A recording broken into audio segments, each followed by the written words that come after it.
Welcome back to WRPL, the podcast where we talk about all the things we are watching, reading, playing, and listening to. My name's Ben. And I'm Steve. How you doing, Steve? I'm doing well, Benjamin. How are you? I'm doing okay. Excellent. Today is a superhero extravaganza again. After last week's The Boys and Umbrella Academy, we're doing more superhero comic book bullshit. You know, which is surprising because you never really see superhero media Yeah, anymore. it's so rare that we would have these big things all kind of butting up against each other. It's almost like it's oversaturated and in every aspect of our lives, but it's just, what a weird coinkydink. Anywho. So today we are going to talk about Thor Love and Thunder and Miss Marvel and a few other things, just a few topics. Not quite sure how this episode's going to go because Steve had a little kerfuffle at his movie. He beat the shit out of an usher for not letting him get to his seat on time. He wouldn't sing that Let It Burn song. What? Usher? The singer? Oh my god. He just happened to be in the theater at the time. Yeah, I mean, I was surprised to see him there too. But I think it's very rude for you to... I was just like, hey, Usher, sing Let It Burn. And he was just like, no, man. And I was like, come here. And so I kicked his ass. Yeah, I mean, you're at least 3 feet taller than him. Yeah. And you held him up like a basketball, and he's swinging his arms. It was like the Monstars in Space Jam. I just kind of like balled him up. And like, into a popcorn bucket? Yeah, into a popcorn bucket. Yeah, exactly. Cool. So what do you want to start with? I have one movie I wouldn't mind talking about. Okay, you can go first. Okay. I watched a movie on... Oh, what was it on? I watched a movie on Amazon called Jugface. Okay. Do you know this? I do not, but let's play this game of you give me the title and I have to guess Yeah, what sure. it is. Okay, so I watched a movie called Jugface. It's 86 minutes long. What is Jugface about, Steve? Okay, Jugface tells the harrowing story of Jonathan Jugman, and he is a young whippersnapper who kind of comes from a family in the countryside of, like, let's say, Alabama, Louisiana. Okay. It's just some kind of, like, backwoods neighborhood. Sure. And he's a little different, and all the kids pick on him at school when they call him, oh, there goes little Jugface. Because he always has, everyone brings their, like, lunches and stuff in their lunch boxes and stuff like that, but he just has a big old jug. Like, he has because he has like a condition with his mouth, so all of his teeth haven't quite formed yet. He like kind of drinks his meals, and so he's just got this like really disgusting jug. Because his parents, they come from moonshiners, so there's all these like jugs around and stuff. Sure. He's not like an alcoholic, but it just comes from a line of these jug loving people. So they call him Jugface. And then Jug loving people, the jug lovers. Yeah. But one day he's like walking home and the kids are picking on him, and he like falls and they like push him, and the jug is a glass jug, and he falls forward and the jug smashes, and the glass shards get in his face, cut him all up, and then he becomes Jugface, a child murderer, going after bullies. In the backwoods of Louisiana. Okay, that's cool. And I can see the legend of him growing of people. Yeah. You ever hear the story of Jugface? This was like in the 80s. Yeah. And now it's the 2010s or 20s. He's just been living in the backwoods, scaring kids. But yeah, and he's just going around with his disgusting, scary, cut-up face. And it's like the legend of Jugface, who kills mean kids. Okay, well, you got 2 things right. Oh. Yeah. So...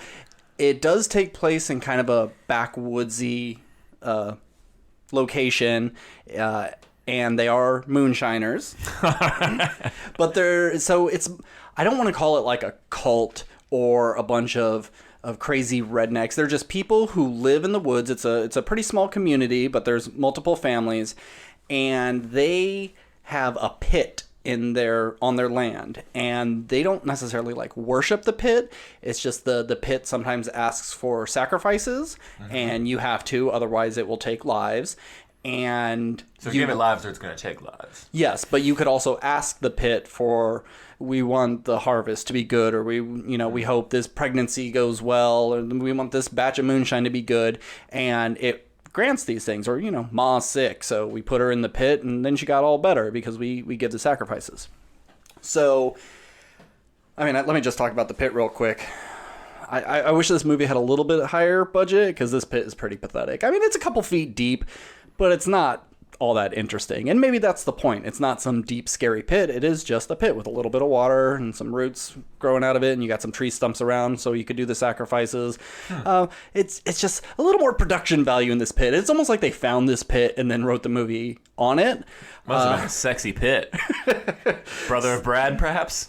I think third cousin. Third cousin of Brad? Yeah, yeah, never really broke out. This was his big break and didn't really take, because this movie came out in 2013, I believe. Pretty low budget, but for what it is, it looks pretty good. This guy, Brad Pitt, in the Money Pit, who got his own film. Yeah. Okay. Oh, Money Pit hasn't made. Yeah. He doesn't even need to work, but he does anyways. Sure. So our lead, she is the daughter of one of the families, and she's out in the woods, and there's a boy chasing her, and he's like, oh, come on, let's get it on. And she's like, oh, not by the pit, let's not do it, let's go around the tree. And so then they get it on, and they go back home, and they're like, hey, I can't remember her name, I'll just call her Clarabelle. So then they're like, Clarabelle, you've been promised to Jebediah, and you guys are going to get married as long as you're still a virgin, you know. That's a very important rule. And she's just like, oh, goody, I get to marry this other guy, and it's not like there's a whole lot of other options. She goes to visit her friend. I think his name's Dwight, because I keep thinking they're calling him Dwight, but they have an accent, but his name is Dwight. And he's a little simple, and he's an artist. He makes clay jugs, and the pit talks to him, and so he gets a vision. He makes a jug face. It's a jug with a person's face on it, and he fires it and glazes it and everything, but he doesn't remember doing it. He just kind of wakes up with this feeling of, oh, I probably made a jug face. So you know that old thing. All the times I got drunk and woke up, it's like, oh man, what'd you get into last night, dude? I think I made a jug face, bro. Dude, you said you wouldn't jug face anymore. I couldn't you help promised. It, man. So Clarabelle's talking to him and just saying, it's like, yeah, shit, what are they talking about? Oh yeah, just more like, I don't want to get married to this dude. And like, yeah, but you know, you kind of have to. She goes and looks in the kiln, and the jug face is her face. And she's like, oh, fuck, I don't want to die. So she goes and hides it. And that pisses off the pit, because like a woman is killed. And like the pit doesn't kill. And it's like kind of as if like Ghost is running through the woods. You see it through its eyes, and it just like rips people apart. You don't actually see a monster or anything. And they're like, what the hell? Why did the pit kill? We give sacrifices all the time. And they're like, Dwight, did you make a jug face? Dwight, God, Dwight. and Dwight's like, well, I had the feeling that I made a jug face, but I looked everywhere and I can't find it. I'm like, that's kind of weird. Well, it keeps happening. More and more people are getting killed. And so Clarabelle's just like, well, if you can't remember, you know, just think about it and use your intuition and just make one, and we'll just lie. And he makes it of her betrothed, Jebediah, or whatever I called him, her betrothed. And they're like, oh shit, sorry, kneel in front of the pit, we got to cut our throats. And even his mom and dad are like, yeah, that's the rules of the pit. The pit asks for it, you do it. So they kill him, and then more people still are dying, and like, what the hell is going on? And you find out that Clarabelle, that dude she was banging before, is her brother, and she's pregnant.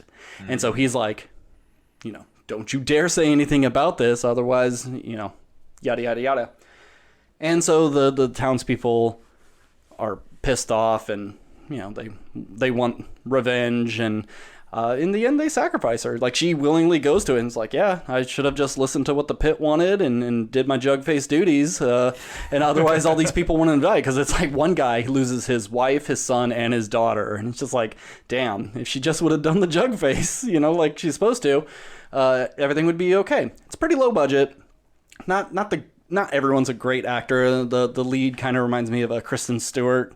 If it was higher budget, I could totally see her doing this. Right. And actually, it's a pretty good movie. I actually liked it. For being how cheap and kind of an odd story, it was pretty good. And I like that they weren't crazy cultists and like praying in front of the pit. It's just kind of like, yep, bend down, let's cut your throat. All right, let's go about our days. And they do sell moonshine to a local, the townies or whatever. Do they ever explain, like, no, obviously this thing has some sort of power to kill, but do they ever go into detail of like why they don't just like leave the area of the pit? They're just like, you know what, this pit's asking for a lot, I'm out of here. They don't, because they are really committed to it. Like, yeah, it sucks when the pit asks for a newborn baby and we have to give it up. That sucks. But the pit gives us the things we want. So it is a give and take that we can live with. I mean, she that's why she hid the jug, because she wants to keep living, and like, I don't want to have to deal with this. But well, that's how you know this movie isn't based in reality, because any wherever this pit is definitely a red state, and they're not just throwing babies away. Not unless the pit asks, and if time and time again you see like, oh, we didn't give the baby and it killed half of our population, you start giving up babies.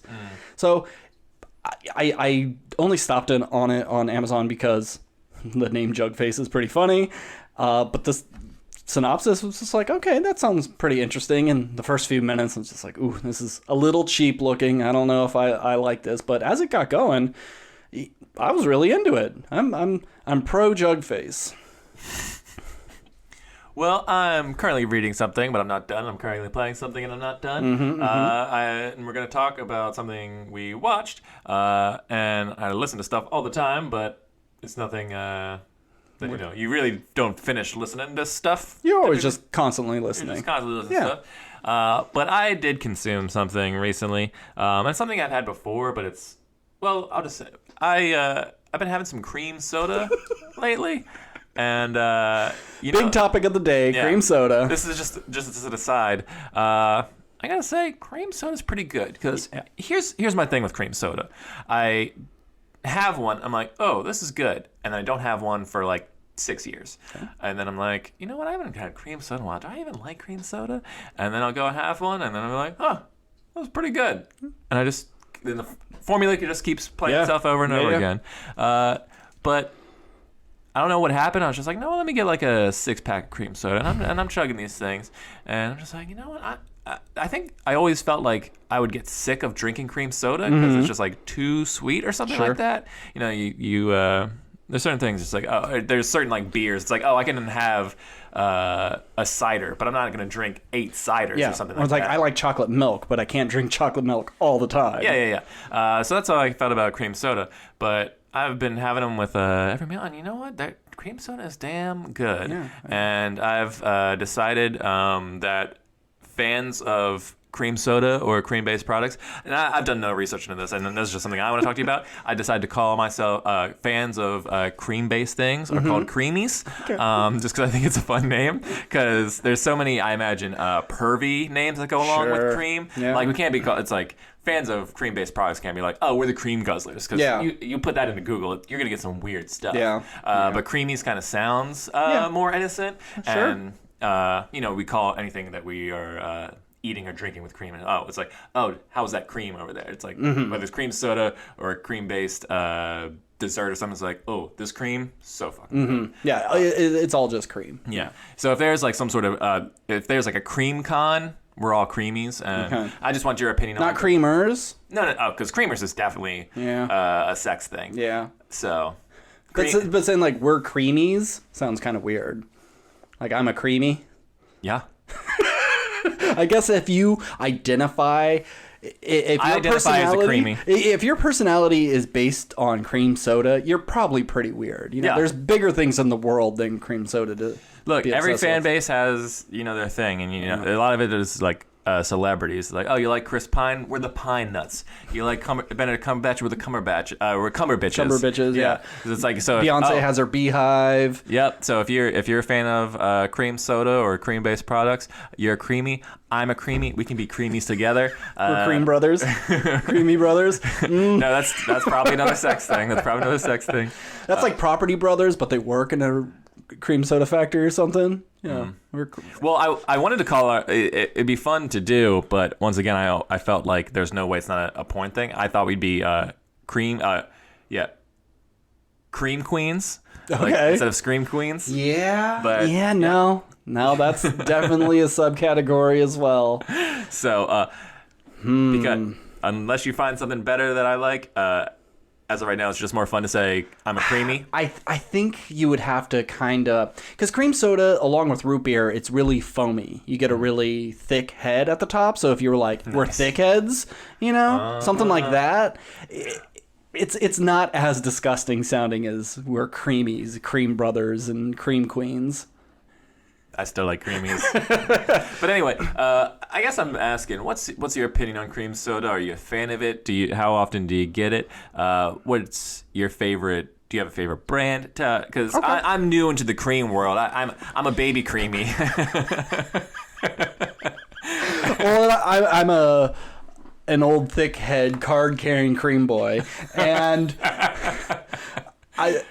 I generally drink diet soda. So finding a diet cream soda was kind of hard for me. I didn't really come across it. So I didn't drink cream soda for a very long time.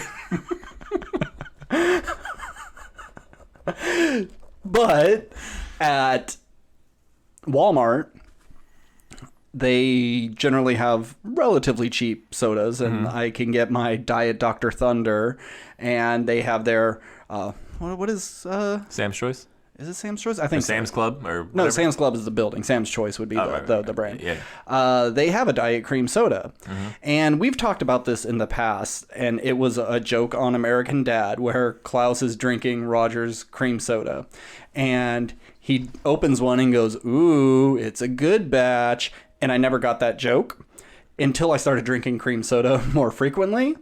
There really are good and bad batches. I can get a whole 12-pack, and all of them just taste kind of bleh. But then you get another batch, and it's, I don't know, the stuff that floats to the top or sinks to the bottom. I don't know which is the good side. It's a nice, crispy cream. Yeah, it's the bad batches almost taste like you're doing a soda stream, and it's your own cream soda.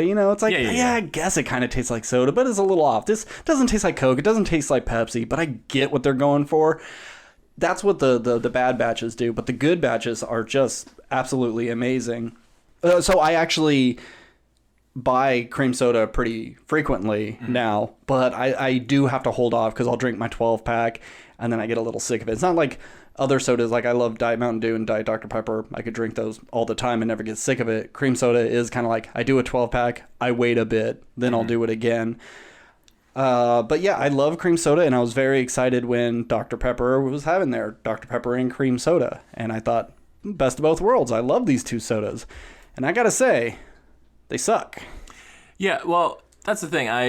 When we were in the store, and I just had a craving for the creams, and I was looking around, but all I saw was the Dr. Pepper cream soda. I was like, you know what? I'm not even like a Dr. Pepper guy. I don't get Dr. Pepper ever in my day-to-day life, but it was like the only cream soda that wasn't diet.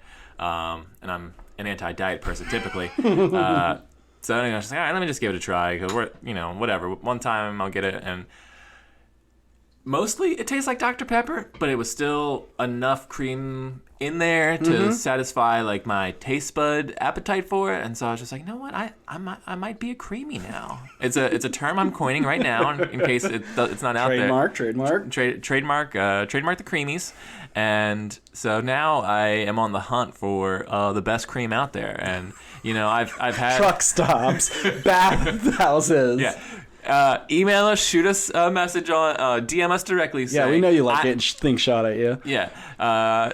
Just let us know where the best place to get creamed is, and I'll show up anywhere to taste that. Mouth open, on my knees, begging for that cream. I want the best tasting cream available. So if you got cream, hit me with it.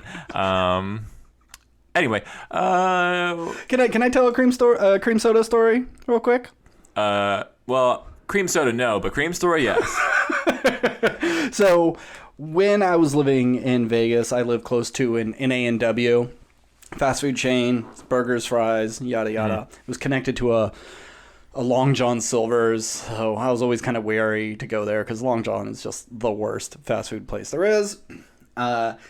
So I had just moved there. I hadn't lived around an A&W in a long time, and it was just like, cool, let's do this. So I get, I don't know, their big bacon bingo burger. I don't know what they have. And I was like, oh, I want a root beer float. But instead of root beer, I want cream soda. And they're like, we don't have cream soda here. I'm like, but you're A&W. They make root beer and cream soda. They got 2 fucking products. So how do you not have it? It's like, yeah, it's just not something we have. Like, cream soda is not a thing that you put on tap, and we just have root beer. And as a creamy, I detest... See, it's already catching on. I detest root beer. I think root beer is absolutely disgusting. I will not drink it. It's one of the worst. It's like root beer, beer, tea, and coffee. Don't ever give me those things. Like, I can guzzle down a beer if necessary. I can sip on a tea, I guess, but do not ever serve me root beer. I will spit it in your face. So they're like, do you just want a root beer float? It's like, no, I absolutely don't want a root beer float. I want that cream soda. Go back there and make yourself... Figure out a way to make cream soda out of nothing, please. You got to go down the street to the Walmart and buy your own product. Then do that, but come back and pour that. Because I figured, what's the greatest sort of root beer float you could have? Like a cream soda float. That sounds so much better. What I will say about A&W too is, now I haven't had their cream soda. I'm on the lookout for it. But what I've always liked about A&W growing up is it always felt like it had a real sense of vanilla in their root beers, where some kind of just, there's like the root beer flavor, and then there's root beer with like hints of vanilla and nutmeg or some shit. I don't fucking sarsaparilla. Yeah, whatever. So I always liked A&W. So I feel like A&W would be like one of the top top creams out there, you know? But anyway, so continue your story. I'm sorry. Oh, I mean, that's it. I mean, I just ordered like a regular soda or whatever and ate my big old bingo bongo burger, whatever I had, and then just never went back. Because, like, how fucking dare you? All right, here's what we're going to do. We're going to go, and I don't know where we're going to get it, but we're going to find some A&W cream soda. Okay. Not in a 2-liter, because we don't do that here. No, I mean, I will do a 2-liter if it's desperate, but we are generally anti-2-liters. Yeah, well, I know there's cans or bottles out there or something, so we'll get that. And you know what? We'll make our own root beer float or cream soda float, and... have that, because I think that sounds delicious. It sounds great. And then we can review it on the podcast for our creamies out there. I even my wife even pitched an idea of just like, oh, what if you guys did like a cream podcast and you just review different cream sodas and stuff. And I was like, you know what? I'd fucking do that podcast where I just review cream-based products. I mean, guess that's like a 3-episode podcast, because how many cream sodas are there? You'd be surprised. I Googled the top 10 list or Googled top cream sodas, and there's like, here's the top 10, but I don't know if there's top 100 or top 20. Who knows? There's cream sodas out there, my man. Well, not to give away our location, but the closest place to go to A&W for us is 1 hour and 44 minutes away. So, but that's an A&W restaurant. That is an A&W restaurant. Yeah. I figured if we're on a hunt, we might as well start harassing them as well. And if we stop at all these locations and say, where the fuck is your cream soda? Maybe corporate will hear. Do you think if we brought our own cream soda to the restaurant and just go, here, do something with this, the chef would be like, I got you? Probably not. I remember when I worked at Subway, someone tried to hand us a container to like throw away, and we had a big rule of don't take trash from people. You don't know what it's been in, and it could be dirty or whatever, or it could be evidence to a crime, and now it's in our trash can. So I can see... What a weird rule. I know. If we said, hey, can you do this? They'd say, no, we'll put some ice cream in a cup, and you could pour your own goddamn float. Which I could do that at home. I'm here to harass you to do your job. Yeah. I want it on display. I want there to be a show, some showmanship to my cream. Well, it's official. Steve and I are creamies. Hardcore creamies. And we want you to be a creamy too. So hit us up on email. Join us in our cream Discord. It sounds like a D's Nuts thing. Like, yeah, cream Discord. Oh. Cream Discord. Yeah. There's something there. We can work with it. It's something. It's not good, but it's something. You know what? We'll get if we ever do merch for this show. One of our T-shirts will be like, "I'm a creamy." Sure. And and then our logo at the bottom. I love it. Yeah, it's great. And okay, so now that we have names, so I don't know if we've ever talked about this, but fans of things have nicknames that we just said. Would our fans have names? Not that we have any. Like, we're only at like 24 subscribers, so that's no base. But do you have a term that you would call someone who's a fan of WRPL, Whirlpool, All Things Consumed? Because just consumers, yeah. Because we don't say All Things Consumed as often as we probably should have. But what? Floaters, you know? Swirlers, you know? Or are they just creamies? You know, like if you're a fan of us, you have to be a fan of cream soda as well. At least you should. You should. You should listen to this podcast with a cream soda in your hand and a cream fraiche in the other. Hey, it's a law now. So turn it off. Go to your store. Get a cream soda. Hit play again. Or actually, hit play. Let it run. Go to the store, and then come back and start it over, so we get those views. Oh yeah, that works. I appreciate it. Yeah. So until further notice, cream soda fans and Whirlpool podcast listeners, welcome to the cream team, my friends. You're officially creamies. That's great. I mean, I'm kind of liking Cream Boy, Cream Queen. Can we just, like, as long as cream's in the name, officially creamies. Yeah. Creamies is the common vernacular, but you identify in whatever cream way you want to. That makes sense. This is America, and if you want to be a cream queen or a cream boy or a cream teen green machine, whatever, you do that, you folks. Cream away. All right. So let's start that intro over. Well said, Steve. Well, Steve. I'm Steve. Now let's move on to another topic tonight. Yeah, good cream soda rant. Let's talk about Marvel's Disney's Miss Marvel, a Disney Plus show. So earlier, after Moon Knight was done, I said Moon Knight was my least favorite Disney Plus show until Miss Marvel shows up. I'm not gonna stick with that. I still say Moon Knight is the worst Disney Plus show. There's a lot I like to Moon Knight, but overall, it was pretty worthless. I'm gonna say I kind of like this show. With the caveat, with an asterisk. Yeah, I would say it does the same thing a lot of Disney shows do. Disney Marvel shows. It's interesting. It's gotcha. Where's it going? And then kind of shits the bed in the end. Mm-hmm. I don't like that last episode. I feel. I mean, and we'll get into some more details, but let me throw it to you, Steve. What'd you think of Miss Marvel?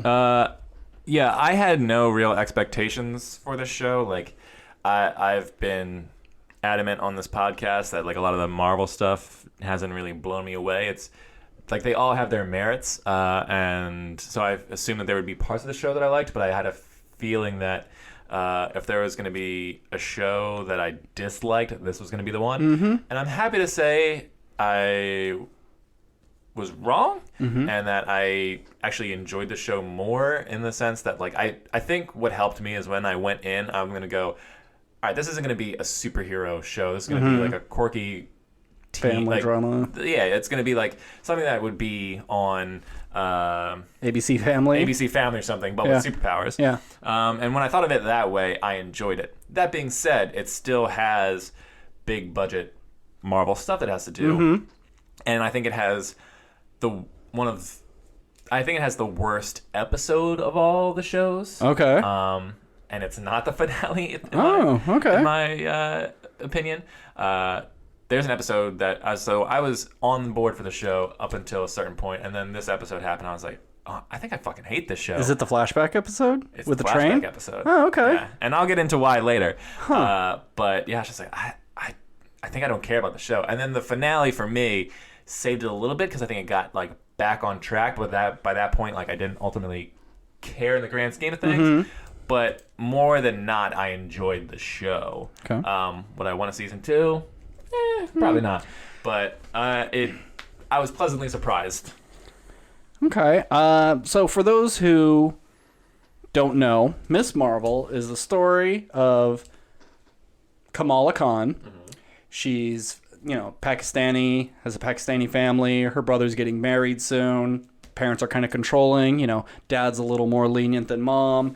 She's obsessed with Captain Marvel, loves superheroes, wants to go to Avengers Con. She has her buddy, dude Bruno, who works in like a little bodega and lives above it. She goes to high school, and she's not a nerd and an outcast or a popular kid. She just exists, and I like that there isn't a bunch of mean girl characters. I guess there is kind of like there is a mean girl, but it's only for like a scene. Yeah, and then like she just Stranger Things stuff where it's like 2 whole episodes devoted to. She shows up, she's a little snarky, then she disappears, and then shows up right at the end for who knows for some reason.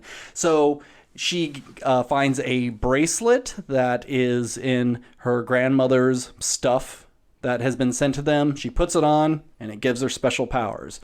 Is it because of her genetics? Is it because the bracelet itself is powers? Is it because of weird interdimensional things? Kind of yes. Yes to all of it. And in the comics, she was a stretchy lady. I mean, not really stretchy. Her thing was like embiggening or whatever.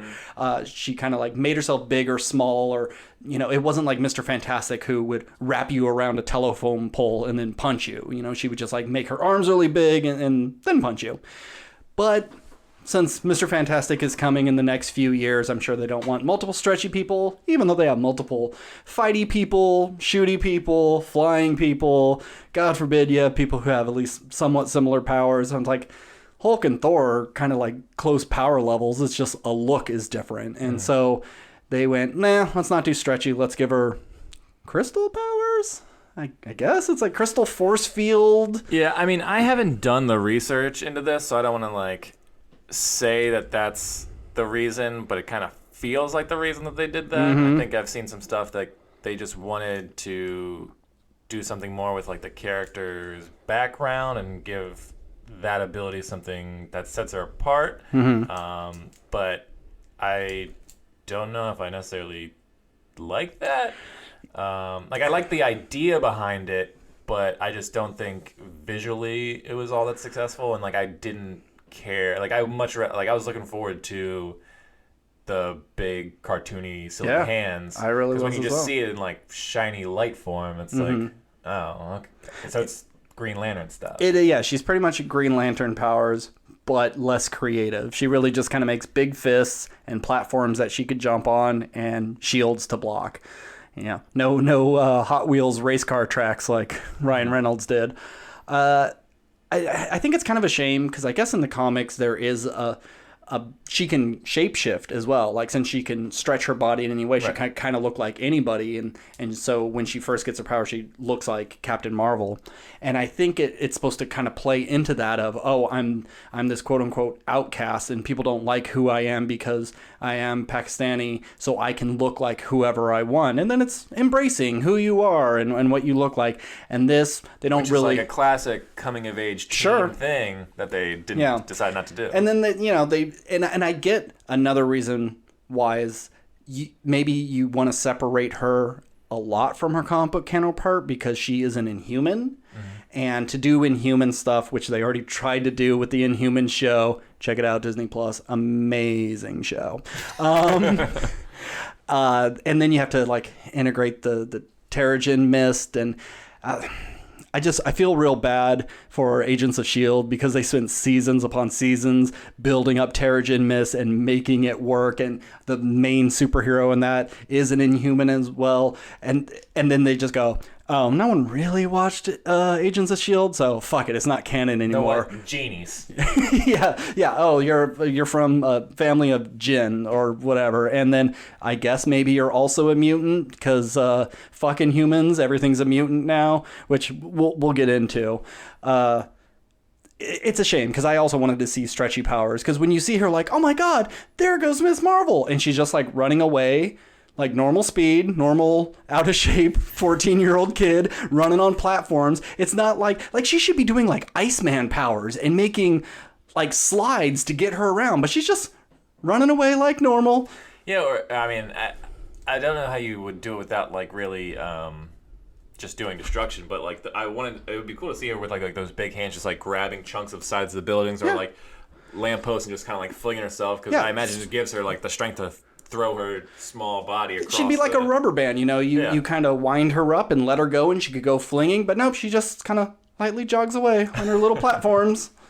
It's like any supervillain going after her. She's dead, you know. She's like 13 stories up in the sky, which would be scary to just run on these platforms based off your mind powers. People like trip and fall on flat surfaces. On flat surfaces all the time. So to do it like 13 stories, that would be ridiculous.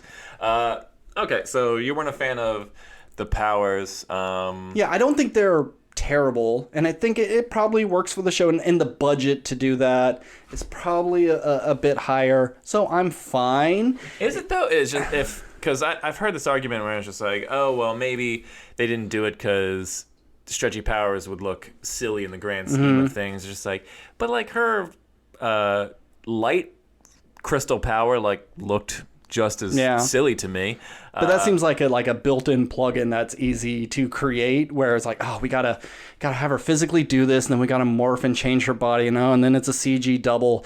And I mean, I'm not saying it could have just been her arms and hands. It could have you could have done the exact same thing, but nah, she'd have to do the embiggen thing and make her body big as well. They do that at the end too, which is ridiculous. She never uses the word embiggen at any time, and that's just fan service. And I saw so many people on Twitter like, "Oh my God, they said the thing," and it's like, who cares if she said the thing if it doesn't mean anything? Yeah, like if it was something, say her mom said, like, "Oh, I made this shirt for you. Oh, it's too small. I must embiggen it." And it's like, Mom, that's not the word. You've been in the country for so long, and you still don't know the word for this. Something that Bruno says, but no, it's just like thrown in because she said it in the comics, so she's got to say it now. Or like when they're doing their training montage and she's like learning how to like run on the platforms, like her hand gets. I mean, you see her hand get really big when it stretched out and saved the mean girl or whatever. But like they're doing testing, the thing gets big, it like lands on the ground, and she's like, and she can't pick it up because it's too big. I was like, well, what's happening? And it's like, your hand, it's embiggening, or it's like, we'll call it Project Embiggen or whatever, where they're trying to like recreate your big hands or whatever, something to make that make sense. But it was just like, oh no, I'm on the ground, I'm hurt. Hands embiggen. It's like, what? Yeah. Why would you say that? Yeah, it's. At least something like, say, Hulk Smash is kind of built into the character of this grunting monster who is monosyllabic? Is that the word? Is that one syllable? Is that like a European country? Yes. Okay. He's from the country of I can't even say the word. It's just kind of like you hear him grunt and just say things, so you could go, okay, I get that the Hulk would say Hulk Smash. A fair few words. Yeah, but just to have someone say a fake word, and a word that was popularized by The Simpsons, it's the Jebediah Springfield statue. It's like, embiggen's the smallest man, and they're like, oh, embiggen's not even a word. And like, oh, it's a perfectly cormulent word. Like cormulent. Yeah, that's like, ha, that's the joke. But like, just have her watching that episode. Yeah, that's enough. It's just in the background of them reciting. It'd still be a little silly in the heat of battle that she would think of a Simpsons episode that would make her hand grow. Sure, but at least the seed is there. It's something. So yeah, didn't love that. What did you think about her as Miss Marvel? I thought she was fine. I think it had a very similar Spider-Man Spider-Man Homecoming vibe of just silly teens doing silly things, and she wasn't obnoxious. She didn't rub me the wrong way. I thought she was, perfectly cast in this role. I bet there's other actresses who could have done it as well, but I thought she was charming and endearing, and I like her family, even if like culturally things don't make sense and that bug me of like having such oppressive parents that won't let you do anything and have fun, don't trust you. Like, I didn't grow up that way. So when you see things like that and it's like, just talk back and speak up, I'm like, okay, I don't know the culture, I don't know the family situation. So like her mom bugged me in the beginning, especially like when she made the Hulk costumes and then like expected her to wear this embarrassing thing and go with her dad, like things like that. But I will say, when the dad burst in and he was just like so supportive, he's like, I'll go with you, and he's like excited to go. Like, I thought that was the cutest fucking thing. Props to the dad for being. The dad committed to the bit. Like but when like, don't get me wrong, when the mom walked in with that Hulk costume, I was furious for her. I was like, you can't just do that. But when the dad came in, I was like, all right, I'll go. I'll go. I won't be happy, but I'll go. I don't wear this to make my dad happy. Everybody grew on me. I don't think there was any, like, familiar character that bothered me. I liked her friends. Yeah, I think the supporting cast was great, and I agree that I really liked her family. And I'm kind of with you. I feel like it's such a strong stereotype in like people of color when it's like, oh, they're from another country. One of their parents is going to be like super overbearing. Yeah. And it happens so often that it's just like, and once again, I didn't grow up that way. Like my parents were not super overprotective, and I don't know other people's parents who were necessarily like that. At least, not in like if I went over their house, their parents never acted that way. They're just like, you can't do that. It's scary out there or whatever. But yeah, that always her mom bugged me as well. She grew on me by the end, but I do not care for that trope anymore just because I've seen that parent in so many in this kind of scenario before, and I just kind of want them to be different. Sure.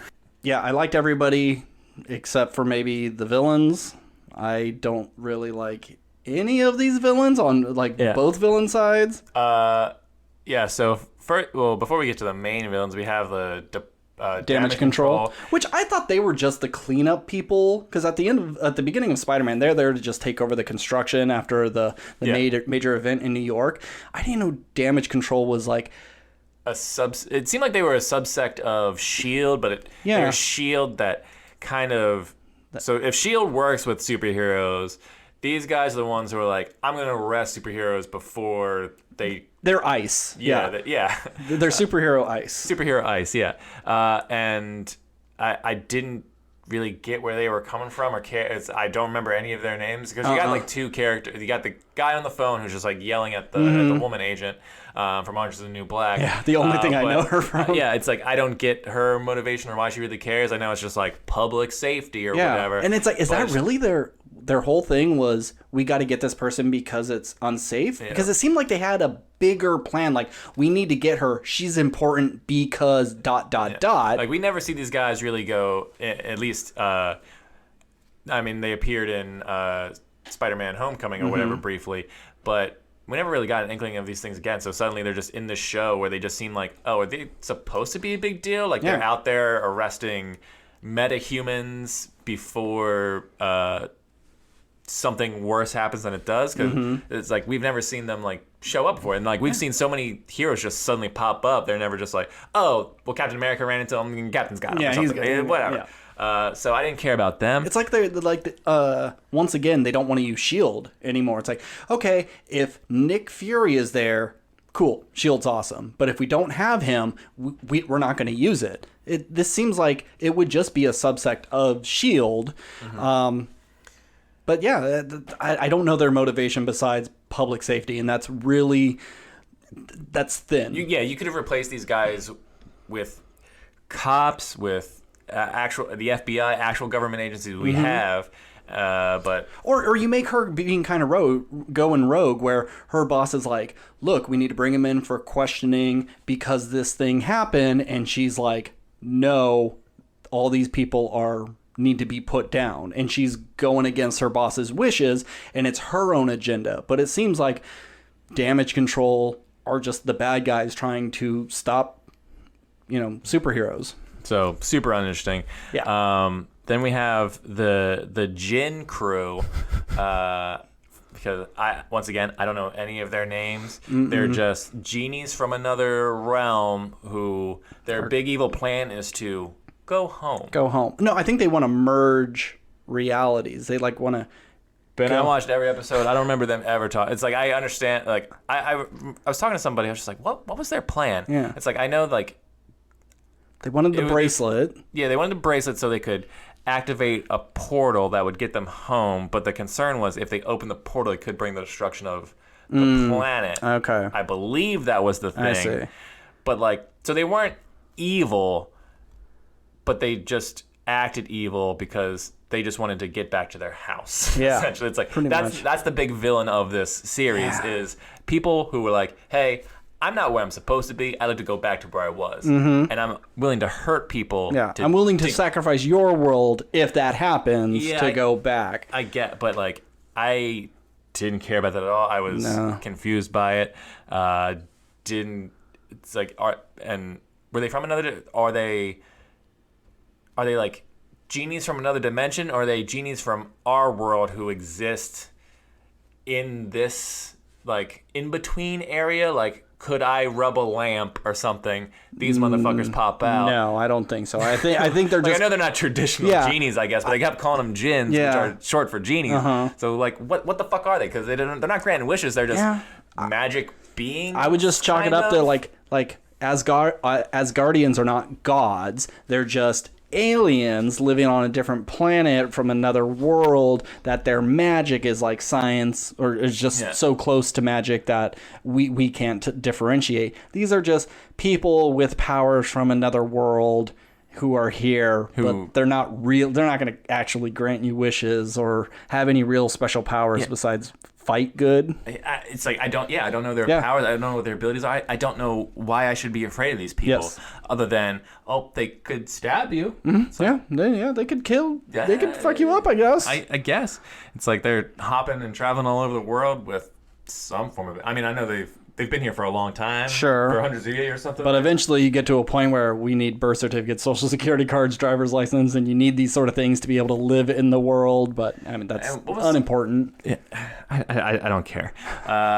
So it's just going on the Reddit boards and seeing how positive everyone was on the show. It's like, obviously it's the Marvel Studios Reddit, and so everyone there is naturally like a Marvel fan, so you're more inclined to like lean towards it. But I was like, there's so much. There's like no one was complaining, and I was just like, you guys need to complain. It's like, because there's a lot of stuff that isn't great in this. I'm sure if you go to certain boards, you would have a lot of, well, why do we gotta see this Muslim superhero? When's the first Christian superhero gonna get his own show? You know, that sort of bullshit. I just think you're on the wrong boards. Well, when we talk about Thor Love and Thunder, that might be an option. Yeah. But anywho, there's been tons of talk. I think this is the lowest rated show on like IMDb and Rotten Tomatoes. I could be wrong. Like the people aren't lowest rated, but like people had pretty good numbers in viewership.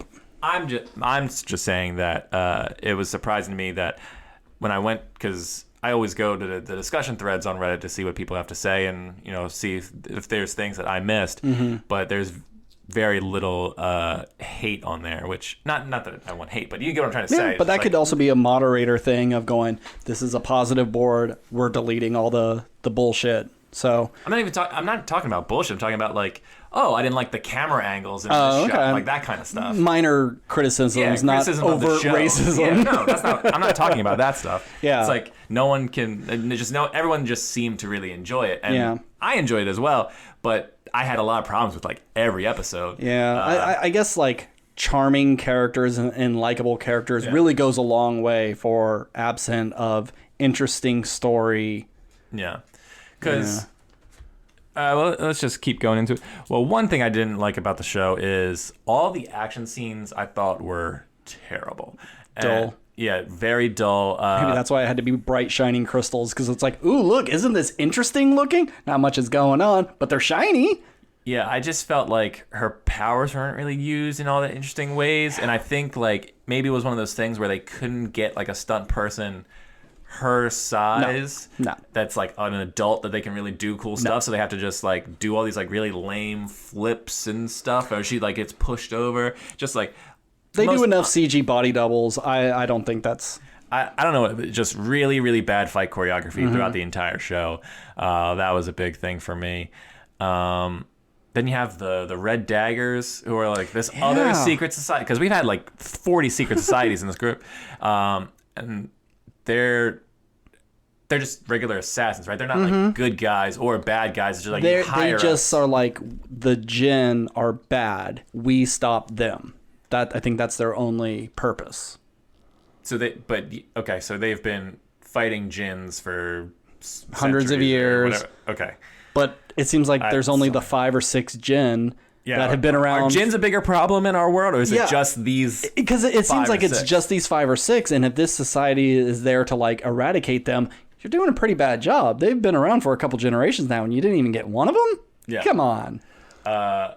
So yeah, we have the red daggers, which also seem like it'd be cool if like we walked in this secret room where there was all these dudes and there's machine guns and knives and all this stuff, and they're all wearing it, and it's like, oh, they look so menacing and badass. But it just seems like one guy and his nephew who are like, we're the secret society of the red daggers is like, bro, this is a Kinko's. Like, what are you talking about?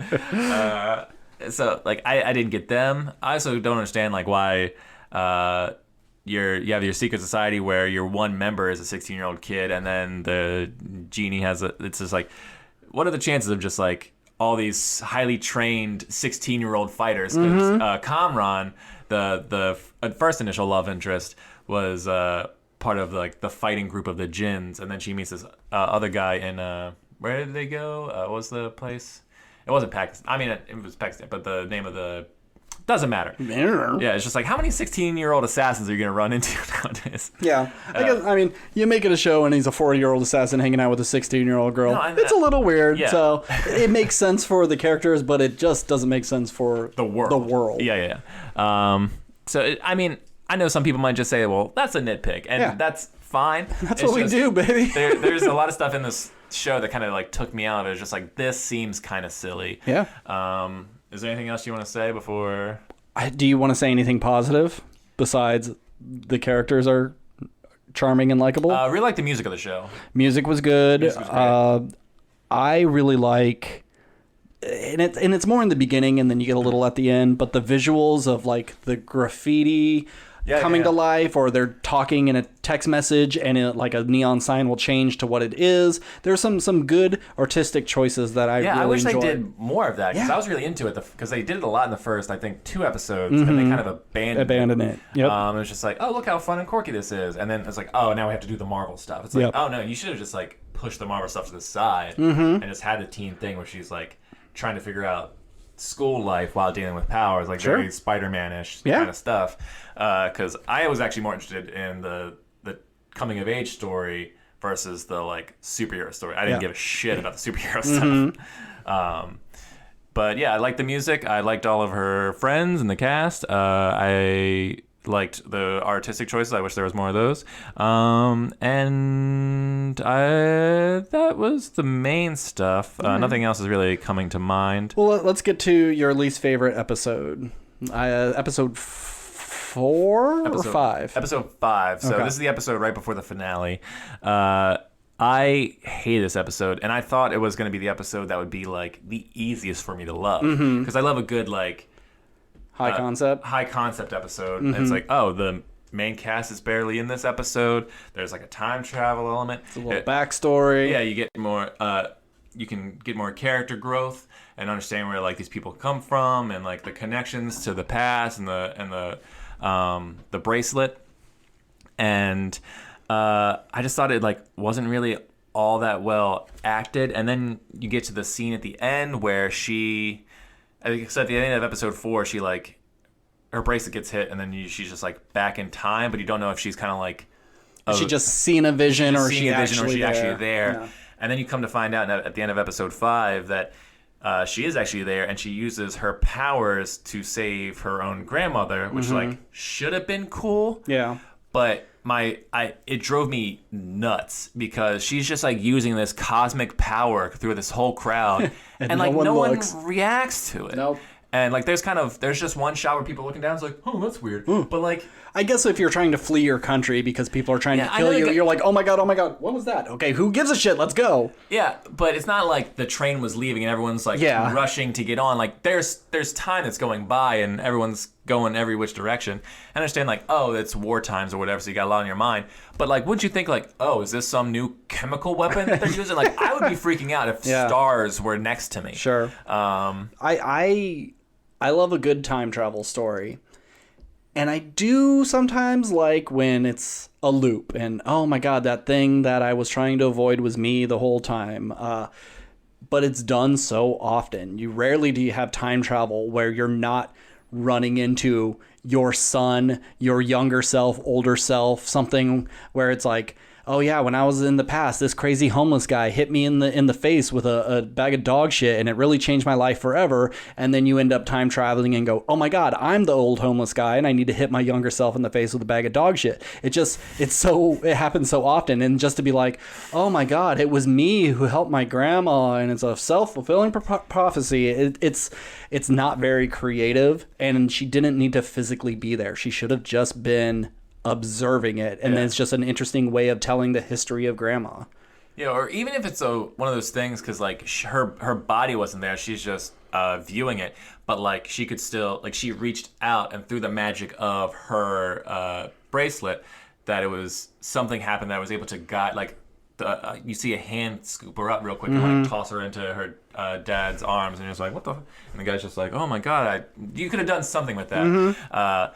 But yeah, it's like, this should have been the episode where like you hit the emotional marks, you get to like, I don't know, I felt no connection to any of this stuff. Like I didn't cry. I just didn't care about this episode at all. I didn't care about these new characters you were introducing.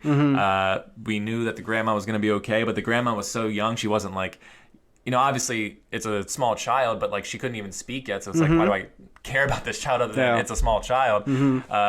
Just that whole episode did nothing for me. And there's a part at the end as well when it jumps back and you see the portal close, and which you have some terrible CGI of just like them turning into rocks, and then they're just skeletons. Yeah, that was really bad. Real bad. But like, there's a bit where the mom's like, where's Kamala? And then it's like, oh, you can use a Find My Phone kind of thing. And then the next shot was her at the place where Kamala was. It was just like, who edited this thing? Yeah. It was just like, was she next door? And she was like, oh, that's lucky. Oh, that's. Or did she have to travel across town? And I know that's just like a nitpick directing thing. But it doesn't matter how they got there. They just need to get there.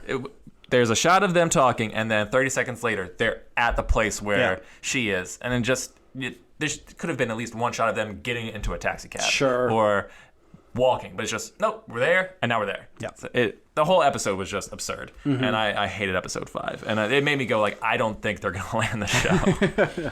Yeah, I don't love the finale. And it's just more nitpicky bullshit. So they, like, run to the school to hide out because she says, you got to go to school. Well, why? It's a Saturday. It's the one place guaranteed nobody's going to be there. What kind of fucking high school do you go to? There's always people there, whether it's teachers getting caught up on something, janitorial, someone's always in a high school. I would say it's very rarely ever completely empty unless it's in the middle of the night. But they get there and Snotty Girl shows up to just butt into the team and just like, She was shooting TikToks there. Yeah, I was shooting TikToks because they have really great lighting. Okay, whatever. But then it's like, it took me a second to realize who the fuck that was. And I forgot who she was because we haven't seen her since episode Kamala 2. saved my life and they wanted me to rat her out and I'm not going to. So now I'm a good guy. I'm like, okay, fine, whatever. But then her older brother shows up and it's like, what are you doing here? Oh, I climbed through the window like you did. I went to school here too. Okay, yeah, but what are you doing here? There's a fuck ton of cops outside. How did you ever get by them? Yeah, I always hate that kind of thing in movies and TV shows where highly trained professionals, and obviously there's evidence that shows like cops will wait outside of a school for a while before they do anything. But still, it's the cliche of just, oh yeah, I came in through the back. Where it's like, what normal any person would go, all right, you guys cover the back, you guys cover the front. We're gonna surround the school. No, the cops can't let just guard the front door. But it's like, no, they're all at the front. Yeah. It's like that. It's nonsense. It's just like, who cares how he's there? He's there now. Yeah. And so then they look outside. There's a ton of cops. Damage control's there, and they're like, "Oh my God, Kamala, what are we gonna do?" And like, let me tell you. And then we get our little like chalkboard scene, and then they have 40 minutes to explain the plan. Then they go and home alone the whole fucking school and set up all these crazy booby traps and get it coordinated while the cops are just waiting there. And as you said, there's precedent for that. But at the time of filming this, there was no not as much. And it's just absurd. It's one of those like silly, wacky comedy moments where it's so not based in reality that it takes you out, and it's just like, well, this has no stakes now because it's played for laughs. We know they're going to get away, and And then you have a big dramatic thing of what's his face finding out his mom actually died, and then going all Super Saiyan with his powers. And then once again, it's Marvel doing their, well, we have an Iron Man. Who's his villain? Another Iron Man. Oh, we have the Hulk. Well, who's his villain? Well, another Hulk thing. Oh, well, we have Kamala. She has weird crystal powers. What are we going to do? Another guy with crystal powers. Yeah, he uses it a little differently, and his more like battering ram, and hers is has a little more finesse. But it's just the same shit again. Yeah, I wish his, I give him credit for not making it like black and red or something, like more menacing looking colors. Sure. But at the same time, like I kind of wish they looked more menacing, because I don't know, it just seems like, ooh, you're throwing emeralds at me, ouch. Like they didn't look as menacing as I thought. Like they should have been like more spiky and not rocky, maybe. Sure, yeah. More point. I don't know. It just a different texture. But you should have seen these things like really impale stuff, as opposed to just like charging at like bludgeoning. Like he should have had spikes all over him, and it should have been maybe whatever he touches, it gets spikes. So he like touches the ground and it glides along, and then spikes shoot up and flip a cop car or whatever. And where hers are more, I'm going to punch you with this and create shields. His is more on the offense, where hers is a little more defense. But it just seemed like, throw crystals at you. Or like, even if there was a thing where instead of the mom dying in the portal thing, which was dumb. She dies and then goes into him to give him powers, right? I guess I didn't. Is he a Jinn as well? He's not from their world, right? Yeah, I think he's half. He's like Jinn? half human, but we don't know his dad. It was like I said, I don't. So many dumb, stupid. But my thing is just like, okay, what if instead of dying, or she like becomes human, but she gifts her powers to her son through magic or whatever, and then like, there's a part at the end where he's like going crazy and his mom shows up and she's like, it's okay. And she like goes to hug him. And then like, that's when kind of like the spikes come out. Like it's an accident. Kills her. And then he kills his own mom. Sure. And now he's like, oh, I am a villain. I'm this bad person. I killed my own mom. She did love me, because that was the whole thing, is like she left her son in the first place. But what if she comes back at the end? It just seemed like it's just a lot of lazy stuff, and a lot of the like, well, who cares? This is for kids, which is like, I get that it's for kids, but you're still presenting yourself like, currently in our pop culture-ness, Marvel is the top. So I would expect you guys to make the best product possible, versus going like, well, it doesn't really matter because it's for kids, or like, this is to sell toys, or it's like, look, we got to Endgame, shut the fuck up, and just enjoy what bullshit we churn out. Because it just anything it after like Endgame is a bonus. It just seems like it's becoming more lack of effort, or like, if it's the TV show, we're not going to put as much effort into it, because this just kind of helps us sell more movies. It's like, the movies will make as good as possible, and we can fail or not, but the TV shows we can kind of fuck with, because like, it's just there to get you started until something else comes It's just along. there so we can give you enough origin for Miss Marvel, so when she shows up in The Marvels, you have some context of who she is, and you don't have to do her origin truncated in that. And it's just like, okay, I guess I would prefer it this way, where you do give us our own origin story and you don't try to rush through anything. Sure. But if you're going to do it, at least make it interesting. Yeah. And, on this podcast, we constantly talk about like, oh, I think this movie would have worked better as a series. And this series would be better as a movie. But it's like, Marvel shows have shown sometimes short form is better than long form. And I think Marvel really exceeds in movies. And so far, I mean, you could argue Daredevil and that kind of the Netflix shows that are, but even those go too long. Those go too long. I think Marvel has a television show problem currently. They can only hold quality for so long, and maybe their best bet is just to stick to movies. I don't know. Yeah. And then when you think about it, it's like, okay, it's 6 hours. It's 6 episodes. It can be anywhere from 3 to 4 hours, because they're not quite a half hour. They're not quite an hour. They're kind of. They all average like 48 minutes. But it's like, once you cut out the previous the intro, and then the credits are always like 5-6 minutes long. You generally get about a 32 to 38 minute episode, and so you're looking. Just say you're looking at 4 hours. Yeah, so it's like, you're looking at 4 hours. So maybe you can cut this down, and maybe it's a long movie of being 3 hours long or 2 hours and 50 minutes long, but you could cut out a lot of this fat. Like, I think Hawkeye, or no, really better example is Falcon and the Winter Soldier should have absolutely have been a movie. There was no need to really spread that out over 6 episodes. Loki, WandaVision, television shows. Yeah. Hawkeye. Yeah, that's what we just said. No, Falcon Winter Soldier. Yeah, Hawkeye should have been could have been a movie as well. What If obviously has to be a TV show. But Miss Marvel, it's probably better as a TV show. I don't think I would rush to the theater to see a Miss Marvel unless it was maybe a little more faithful to the comics.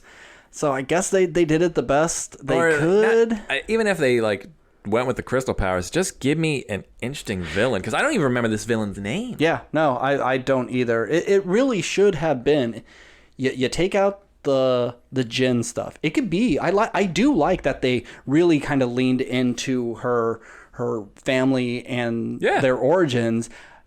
I think it's more interesting than just it's an alien crystal that turns into a mist and gives you powers. Like whoop-de-doo. That's not super interesting.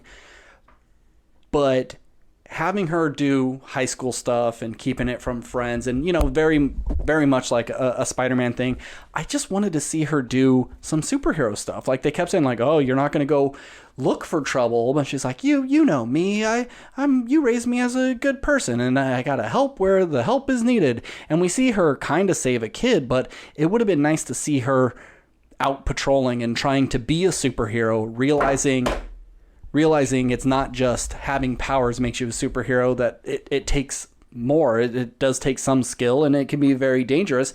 And you can have the story of Damage Control coming after her, or they're coming after some other supervillain and she gets tangled up and they think she's bad with this person. Something. Just get rid of all this Jinn stuff. You could have a little bit of backstory with her grandma, but this bracelet, all you don't even have to explain it. Just like the 10 rings in Shang-Chi, they're like, we don't know what this is. It's not Kree, it's not Skrull or whatever.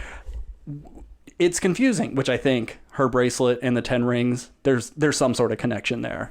There's got to be. I was just going to say, what if there's kind of like an infinity armor and you just assemble all these pieces of the armor, put it together, and then you just another unstoppable being. Yeah. Real quick, back to the kid that she saved in episode 3 or whatever, maybe episode 2. That scene bothered me too. Okay. What an asshole. What a stupid idiot.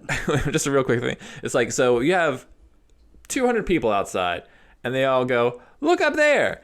And they see a kid dangling for his life or whatever, and then no one does anything. Yeah. No one goes running up the tower. And then, so Kamala goes to rescue the kid, but she changes into her outfit, which maybe it was just under her thing, whatever. But she didn't use her powers to get up there. She walked to the back of the mosque and climbed ladders and stuff. Sure. So while everyone was just standing there going man, I hope that kid doesn't let go. This chick spends 10 minutes changing and getting up there. Yeah. It's no one else felt maybe we should try and do anything. Yeah. It's just let's hope form a human pit to try to catch him. Yeah, let's hope the fire department shows up. Yeah. It just seemed show some people trying or going oh, we can't get up there. The ladder's broke. How did he get up there? Yeah. But he's a real climber because we saw him in a previous episode be like Bran in the first episode or something. It's just, once again, another nitpick, but that's another thing I hate. It's just everyone goes oh no, look at that. But then no one does anything. And gives our hero time to do something. Stupid kid, you're trying to take pictures and you just keep backing up towards an open window. You deserve to fall out of it. And then you say you like putting ice cream on pizza? You deserve to land on the ground and then someone run over you. You stupid asshole. But one thing another thing I did like, I'll mention real quick. Now you said on the podcast you're very anti-religion, and religion stuff makes you mad a lot of times because you're just how can people think this way? Yeah. I really liked, I don't know what the term, the equivalent of their priest is. I really liked his character. Sure. I liked his sweet, loving nature and just kind of looking out after everybody and looking out for Kamala and all that stuff. Kamala, yeah. I just really, I like religious characters who are just none of it was ever just look at our religion, you should sign up or anything. Yeah. It's just we're just here to do our thing and love each other, Yep. and you should too. And give a little shit to damage control. And give a little shit to damage control. Like, I liked all that stuff, and I really liked him. So, and like, if there's a season 2 or there's more movies, I'd like to see him come back. I thought he was cool. Sure. So, I like religious stuff when it's used in a positive way. It's going like, hey, join the Mormon church. I'm the Messiah, and we're gonna kill your wife because I had a vision. Yeah. Ooh, Oh no! whoa, I deserve all the money, and your wife is not God my wife. wants you to make me a sandwich, please. Like that kind of stuff. Yeah. Also, watch Under Ban I Heaven. That show is wild. Yeah. And much better than this show. Definitely. But different tone. Little different tone. Yeah. Different. But hey, audience. both of them. Andrew Garfield was Spider-Man. This has Spider-Man feels. There's a loose connection. Yeah. Religion and loose Spider-Man connections. Right. Final. You want to do the final scene and the post-credit scene? Yeah. So in the final scene, Bruno is talking to Kamala and just like, hey, I looked over at your DNA, which I don't really remember. I'm sorry to cut you off, but isn't it so fucking convenient that everybody who gets a special power in any way, they just have that friend who's a hacker, super smart biochemist, someone who can, hack into Skynet or whatever it is. Like, they always have the perfect person to help them out with their problem. You know what? If they did Spider-Man No Way Home, instead of bringing in Toby and Andrew, they should have done kind of like the Spider-Verse thing, but make Tony Revolve's the Flash Thompson character, make him Spider-Man in another universe. He's the asshole who got powers. Okay. It's like, yeah, he's still a hero, but everyone's kind of like sick of him, and no one really likes Spider-Man in his universe. Yeah. Like, give me that verse. Like, okay, yeah, you get powers and you realize I can help people, but you don't really have the mental or like... you didn't have the good upbringing of Uncle Ben. To like do it properly. Yeah. Because I think that would be more interesting. Can you turn your mic? Go ahead. So, like, if I got superpowers, no, you got superpowers, and you come to me and you're like, oh my God, I don't know what's going on. We need to do some tests or some research. What can we do? I'd be like, shit, I don't know. Like, how am I supposed to help? I can reference a movie for you if you need that. But it's like, you always, Ned, he's good with the computers. He's the man in the chair. And Bruno is able to do, I don't know, genetic coding or something. Like, yeah, everybody just has like the perfect sidekick. Yeah, I'm going back to my Flash Thompson Spider-Man pitch. It's like, yeah, Flash Thompson gets the powers. He tries to do his own testing. He's like hurting himself because he's just like, damn, I can't figure this stuff out.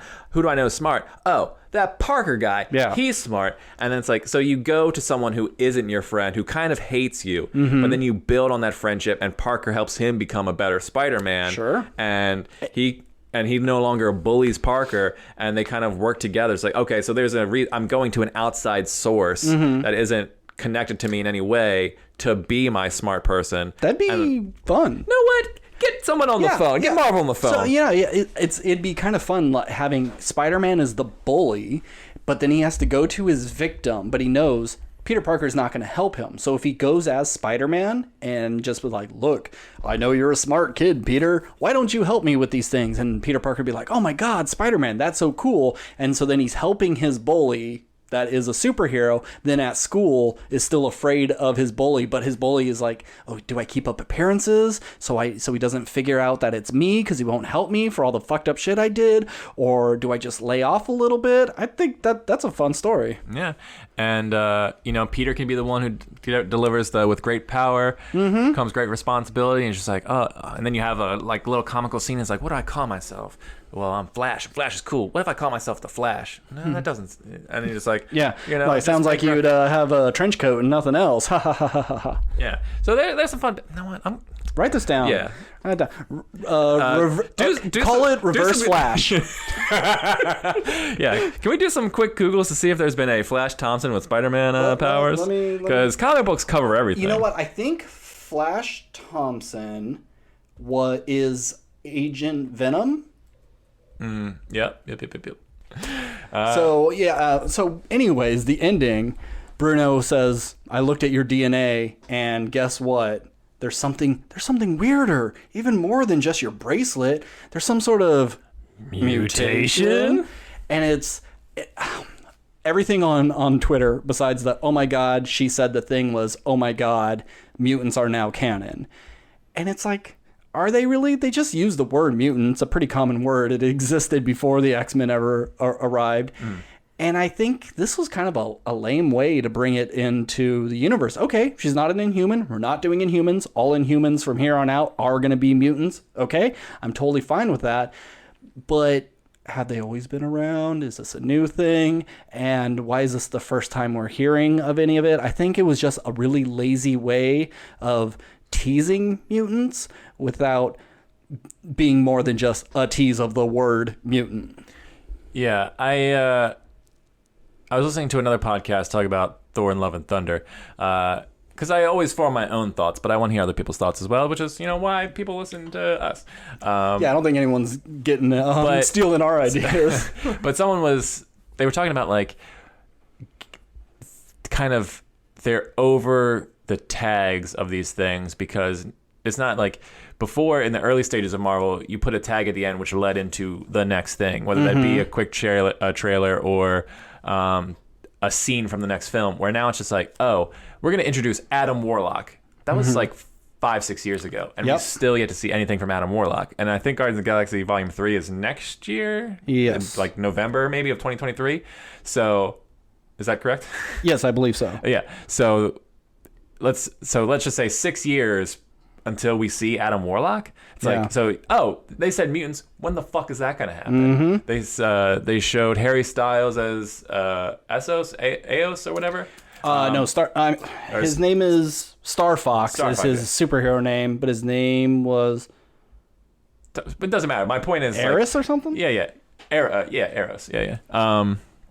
So you're just, like, introducing these characters, and it's like, but we might not see these characters forever. So, like, these tags aren't really, like, all that exciting. It's like, yeah, you're confirming a thing that may or may not show up later, but it's like, because of, like, leaks and announcements, like, we knew the X-Men were coming. You didn't have to, like, drop this. It would have been more exciting of just like, hey, I found someone wants to talk to you. He says you have something and just like, then you see the wheelchair pull up. Is like, hey, would you like to join my school? It's like, kind of thing. It's like, that would be more exciting than just like, have a mutation. It's like, whoa, mutants in the MCU. It's like, who cares? We knew that was coming. Yeah. It's not an exciting tag. Yeah. And I know I'm kind of jumping the gun with Thor, Love and Thunder, but they do the same thing and that. So, like, you mentioned Harry Styles in Eternals. They also do the Black Knight in Eternals, where it's like, oh, you remember Kit Harington? He was also in this movie for about 10 seconds. He's a character too. And oh, look, off screen, it's Blade. Yeah. And then they announced Blade like 4 years ago too. I know, so long.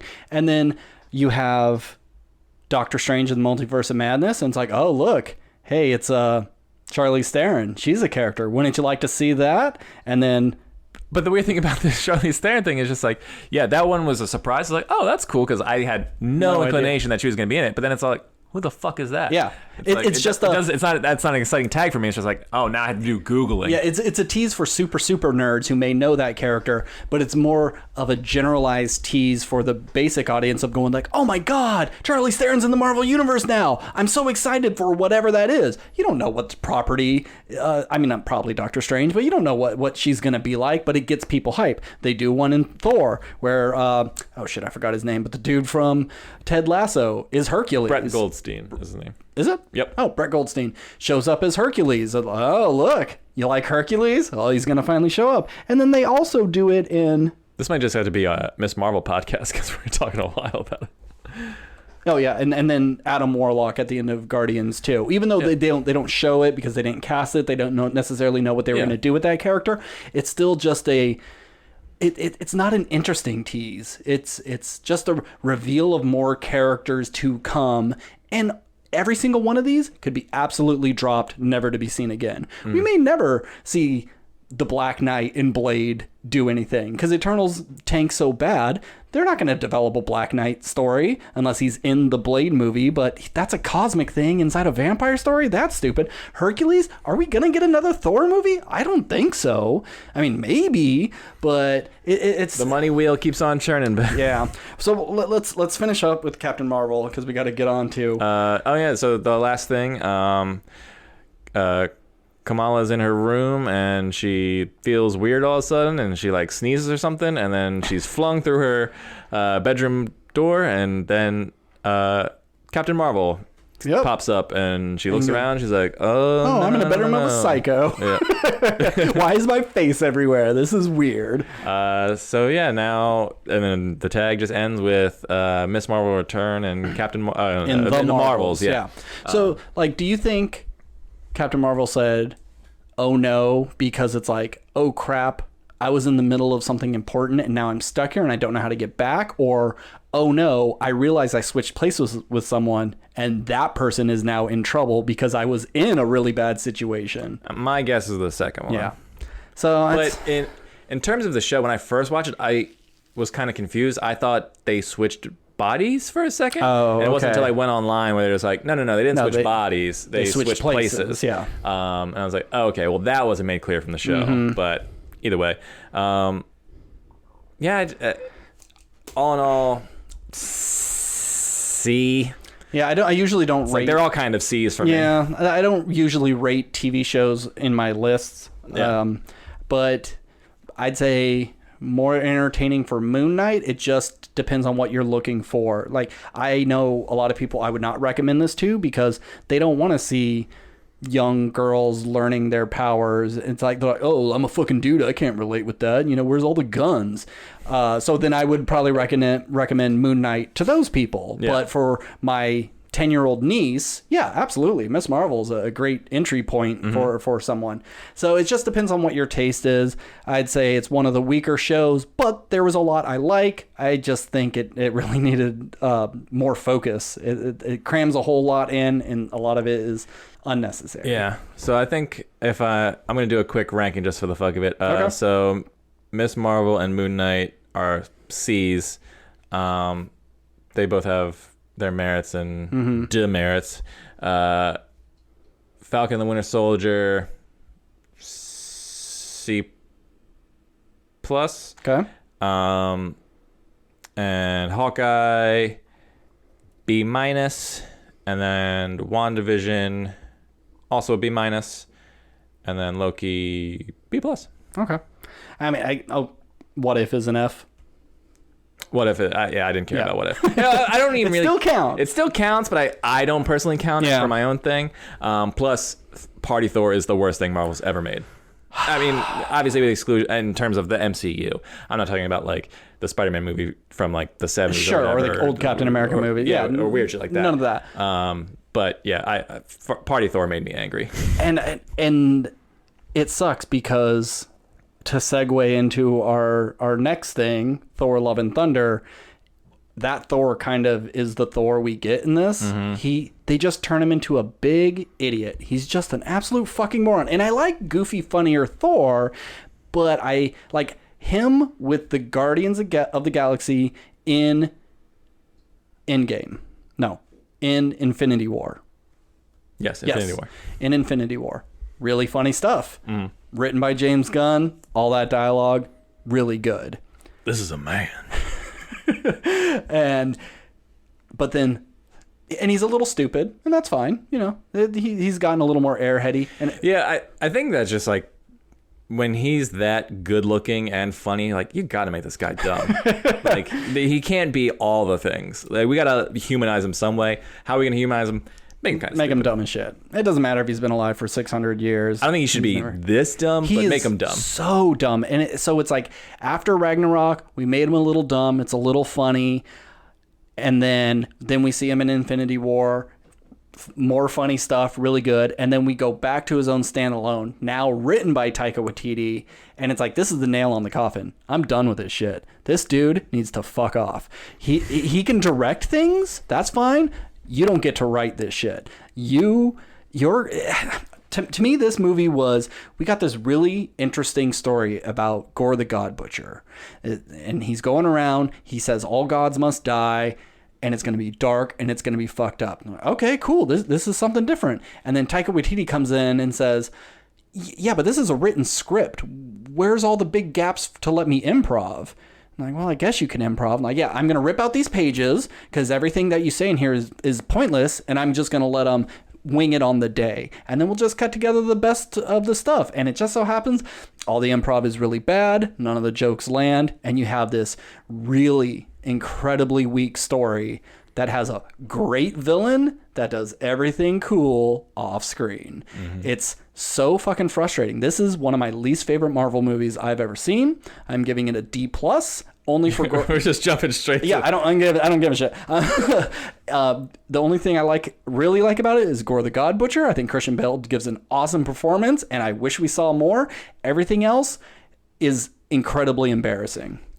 So before we talk about this, as a disclaimer, when I saw this film, I don't know if it was like the heat or just a technical, whatever it was. So I got about 80 to 85% of the way through this film, and then the power at the theater went out, and I waited in the theater for like 10 minutes, like hoping it would come back on, because like, god damn it, like I'm so close to the end of this movie. Like if it was halfway through it, I would have just got up and left. Yeah. It's like I'm nearing the we're in the third act, and they came and they're like, yeah, the power's out. We don't know what's gonna come back. It could be 30 minutes. It could be 6 hours. Sorry. So I got past it and left, and I was like, I'm not coming back to watch this thing again and then waste these passes. Like I might as well just see a whole brand new movie.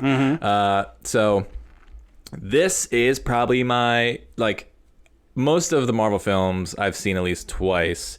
I think all the Thor movies I've only seen once. Okay. The Thor movies just haven't done as much for me as other ones. But that, by no means do I say it's bad. Now, I know you didn't like Ragnarok all that much. I actually thought Ragnarok was very funny, and it's my favorite Thor movie of the three original. I had a good time with Ragnarok, where I didn't really care about Thor 1 or 2. Okay. But I didn't like this movie, and I think it might be my least favorite Marvel movie. Of all of them, I think. Yeah. Okay. And this would probably be bottom 4, bottom 5 for me, if not bottom 1. You know, we jumped in, and I didn't even get to do... this is my opener. And we're talking about Thor Love and Thunder. Well, let's take. Do you want to try it again? I'll lead you into it. Okay. You know what? Let's take a break real quick. We haven't talked about what this movie is really even about. Ben, hit me. If you were going to start off this podcast about Thor: Love and Thunder, what would you say? Oh yeah, if I was going to start off right this instance, I'd say Thor 4. Does it soar or is it a bore? Will you be asking for more or is it a snore? Great. Now edit that and we'll put all the D+. We'll put it at the beginning. Okay. All right. Yeah. So anyway, I. Correct. I think this would be, if it's not my least favorite, it's very near the bottom 3. Just start off from the beginning. I'll do this positives first, I guess, because we'll probably rant about the negatives. Yeah, let's get the positives out of the way. But I have a lot to say. Yeah, positives. Christian Bale's great. I loved his performance in this. Insane. Now, I don't think he's necessarily all that interesting of a villain in terms of like the story that they gave him. Like I liked that it's like, okay, my daughter died. We begged the gods for help. They didn't answer. This guy basically told me to fuck off. So I'm gonna kill all the gods. That stuff is cool. Great. And I like the idea of religion playing a role in the MCU, because it's something that a lot of movies, especially like big budget movies that are there to sell toys and like don't want to offend any people, and the Disneyfication of it all, it's like it'd be so easy to sort of go like, well, we're not gonna touch this idea, but like from the very beginning, like Thor's the god of thunder, Thor's the god, like, so gods exist. Yeah, and they may not actually be like life-giving gods. From what we can tell, like there is like specific gods for specific lands. We don't necessarily know if they're creators of these worlds and people. They can just be celestials or Asgardians or people like that who have just kind of adopted the mantle of God. Right. You know, and I think that's why kind of Disney would let something like this go. Because like it's not one god, it's every god. Every god's canon. It's all good, and if all gods exist, then it doesn't. You can't really offend anybody.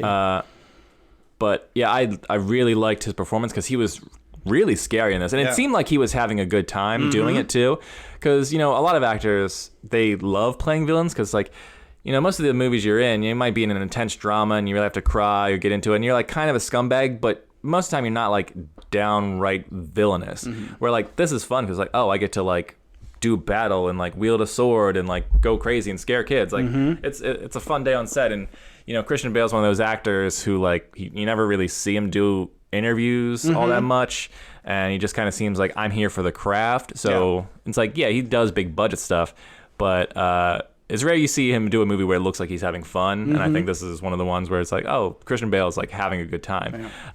Did you see the trailer for Amsterdam before this? I think I saw it on. Well, yeah, but I think I saw it on YouTube before I saw the trailer like a couple hours later in the theater. Because I had the weirdest selection of trailers. It was like, that Paws of Fury, Minions, Strange Worlds. And it's like, okay, these are the kid fun things because this is still a Disney Marvel property. And then here's something for your parents. And then here's this weird Christian Bale movie where he's super emaciated again. And then there was a trailer for... I can't remember, but there was like other adult things, and it was just such a weird whiplash of going from like a fun kid thing to an adult thing, and a fun kid thing and an adult thing. But Christian Bale is definitely here for the character, the craft, the art of being an actor, not I want the big Marvel paycheck. I mean, maybe he is. I mean, I'm sure he wanted the paycheck. He just didn't care if the movie was all that good, but he just... oh, here's a character that I like and is fun, and it's a lot of money. And he probably wanted to work with Taika. Yeah, maybe. Because Taika is a very talented director. And he did say he didn't want to ever do a comic book movie again after Batman. Yeah. But, and I could see him doing that like, look, you could put some makeup on me. That's fine. I'm not getting into any big rubber suit or anything. I'm going to wear this nice, thin, white hoodie, this little gown, and I don't have to like worry about turning my head or being able to go to the bathroom because of my rubber suit. But yeah, I found him scary. I liked the use of like how he moved in shadows. I like the shadowy creatures. They remind me of Tim Burton stuff. My only problem with the shadow creatures though is like they were kind of hard to like make out. And maybe that's the point. Oh, they're shadow creatures, but they look like they had pretty cool designs. Let's see a little bit of that. Yeah, like I need a little bit more detail to just... not a ton, just enough to go like, okay, I can see the general shape, and the general shape is creepy because like, oh, it's kind of like a spidery thing, or it's a snake kind of thingy. But like, it just needs a little bit more so I could just tell what I was looking at to really make it scary. But yeah, I thought he had a fun power set, and I wanted to see more of that. Yeah, maybe some actual god butchering. We don't see him kill any god besides the first one when he gets the sword, which... lucky him to be able to like come across his own god. His god goes, hey, I don't give a shit about you, but ignore the thing next to you, the sword that kills all gods. Don't worry about that. And then, oh, my hubris, it's caught up to me. And like, what a nice coincidence for Gore.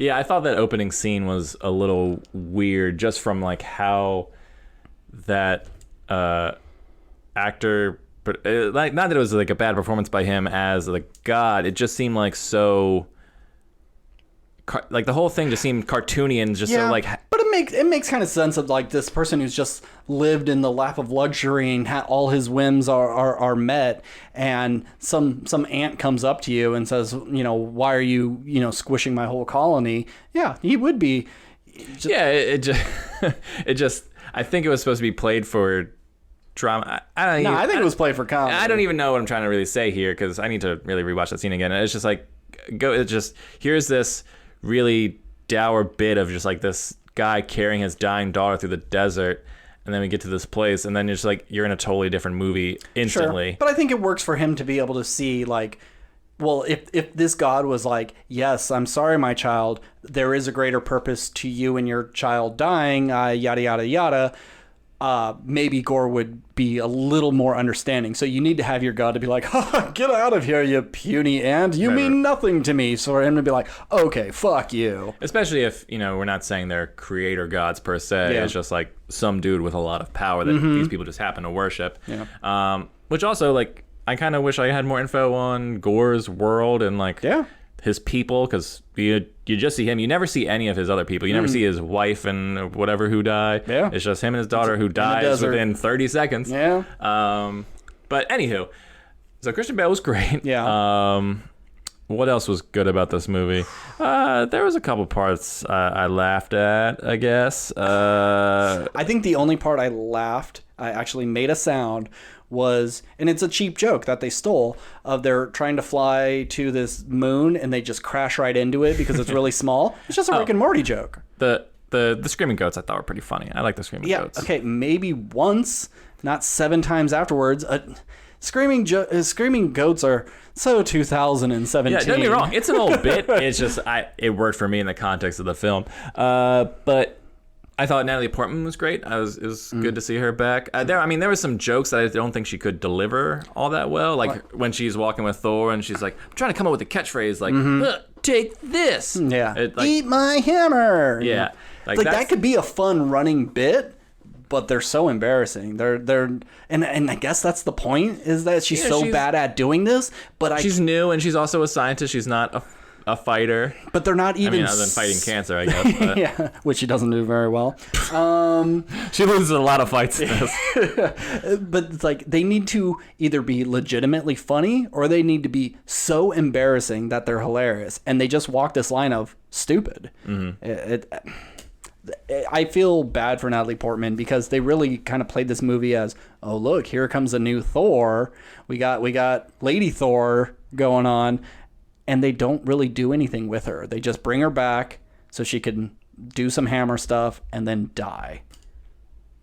Oh, yeah, she dies at the end, in case you didn't know. Since Steve didn't get to see the ending of this movie. She's died in the post-credit. She's in Valhalla. Well, I do know that. After I watched the movie, I did go home, and I was like, let me YouTube some bootleg clips. So I saw her death scene and the stuff at the end, and I saw a little bit of the third act fight. And I saw all the tag stuff, so I know all that. All right. But yeah, it just seemed like she could have phoned it in, like this is just a paycheck. But I thought she was fine. I liked her in it enough, and I liked the flashback sequence of them, and so because we never really got any of their relationship stuff. It was just like, damn, this guy's hot. I guess I'll be in a relationship with him. And they were just together, and then all of a sudden they're not. The dark world is like, oh, yep, they're not together anymore. And then she's been missing for the past 8 years or whatever it is. That was a nice enough scene. And from the brief clip of her like dying in his arms at the end, I thought like, okay, this seems effective. And it's like, he tells Gore like, wish for whatever you want when he gets to eternity. Which we haven't covered. Like, he's going to a wishing well to wish back. If you get to all the gods were dead. Get to the center of the universe, eternity is there, and he'll grant you one wish, and he's going to wish for all the gods to be dead. But it seems such a weird thing. Like, I have a sword that can kill gods, but then I'm going to go make a wish. Like, they seem disconnected.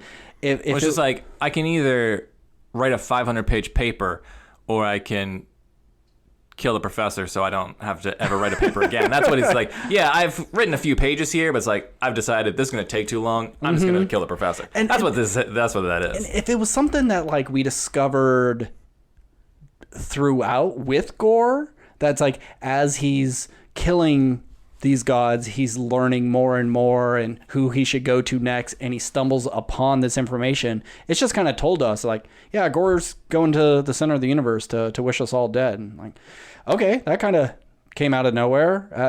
There's just a complete disconnect. Yeah.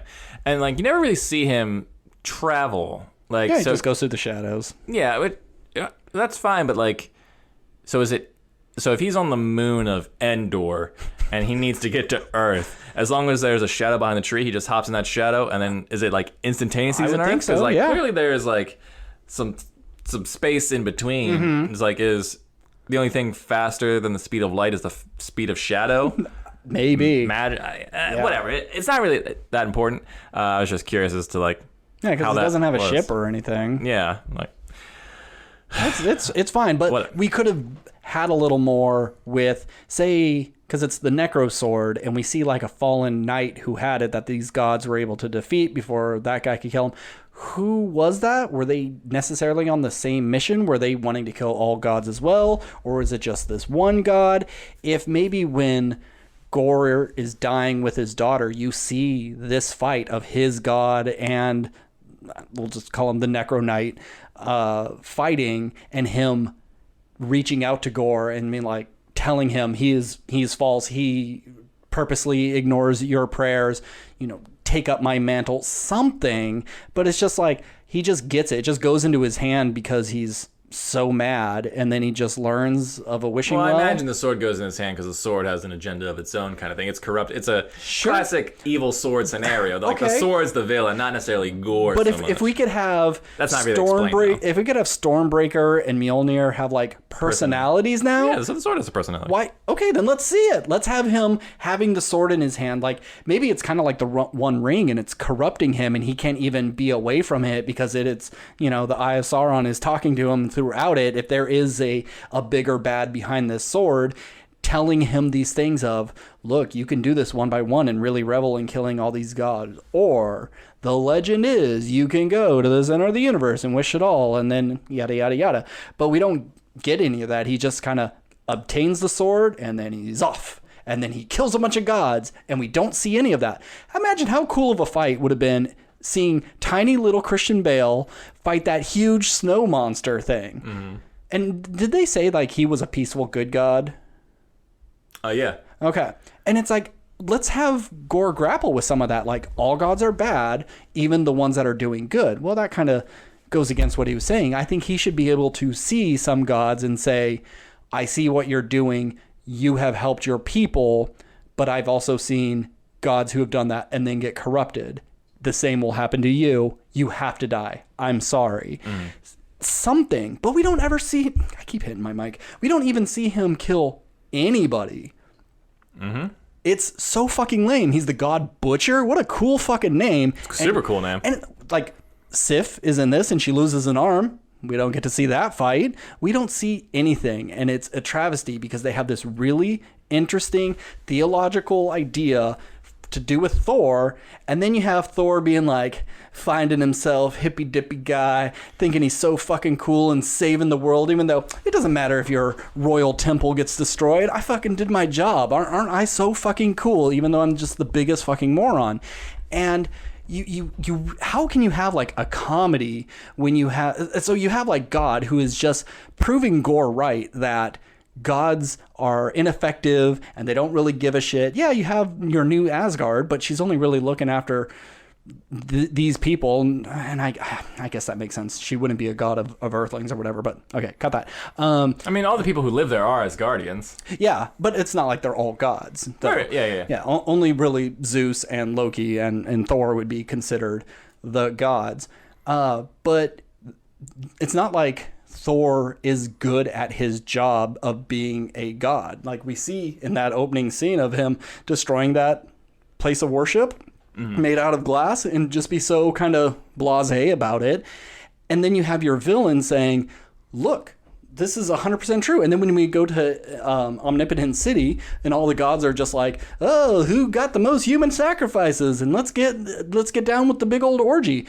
Gore's right about all these people. They're all such assholes and completely do not care about their own people. And we're supposed to root for Thor to stop the quote-unquote bad guy? It's just like Black Panther.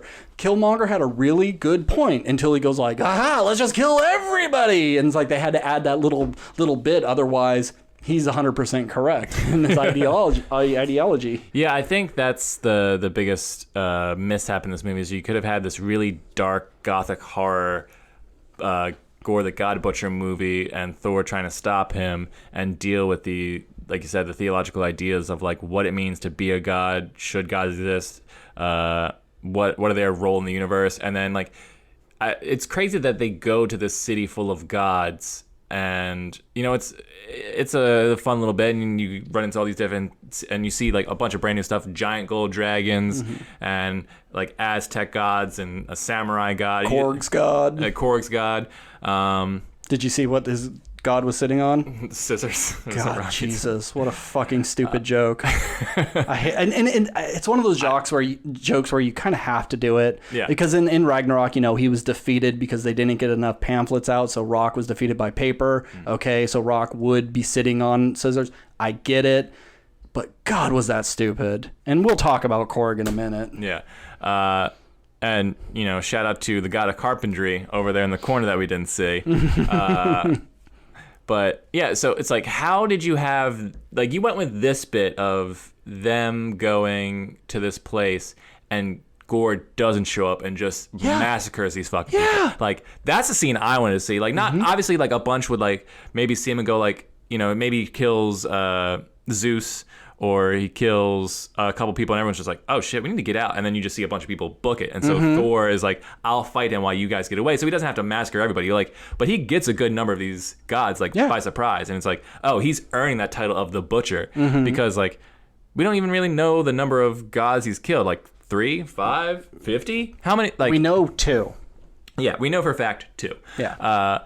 So, yeah, just... imagine like this beautiful, and especially like how that place was built and how like shiny and colorful it was. Like, this whole movie is so colorful, except for when Gore shows up. Yeah. It's like, which is kind of cool. Him like, and that's the directorial choice I wish there was more of, and we'll get into that in a bit. But it's like, so there is the shadow realm that he lives in that makes everything black and white. It's like, imagine him walking in, and like as he's walking, the shadows grow past, and so like this golden palace of gods, it just slowly gets kind of not necessarily removed of color like it is on the shadow realm, but like it just you can, the room changes, like you feel the life kind of gets sucked out of this room, and then just it becomes this terrifying concept, and you just have this guy who's just like mowing down gods. Like, that's the kind of cool shit that I wanted to see that we don't get anything of, unless there's some bits at the end that I didn't see because I didn't see the third act fight. See, I think like when like Gore should have been a smarter fighter, and he kills that big snow god, and Sif is there, and she's goading him, and it's just like, you will never be able to defeat the Asgardians, and yada yada yada. And he's like, well, I would kill Odin, but Odin's already gone, so I guess I will get the next in line, and I'll go after Thor. And then goes away, and then she sends out the call. Thor finds her and be like, oh, we're going to take you back to New Asgard on Earth. And like the whole time, Gore's listening in. So then he knows how to find Thor. Gets to New Asgard, starts fucking up a bunch of people, stealing the kids. I don't... get rid of all that. That was so unnecessary. And yeah, I didn't care about the kids stuff. And then so once he gets there, and maybe he does spare Thor... spare Thor, because he sees like, well, he's not a true god anymore. He's not even in charge. I want to kill Valkyrie because she's the one in charge. Whatever. But then he tells Thor and just like, you know, you may have defeated me, but I'm heading to Omnipotent City and I'm going to kill you all.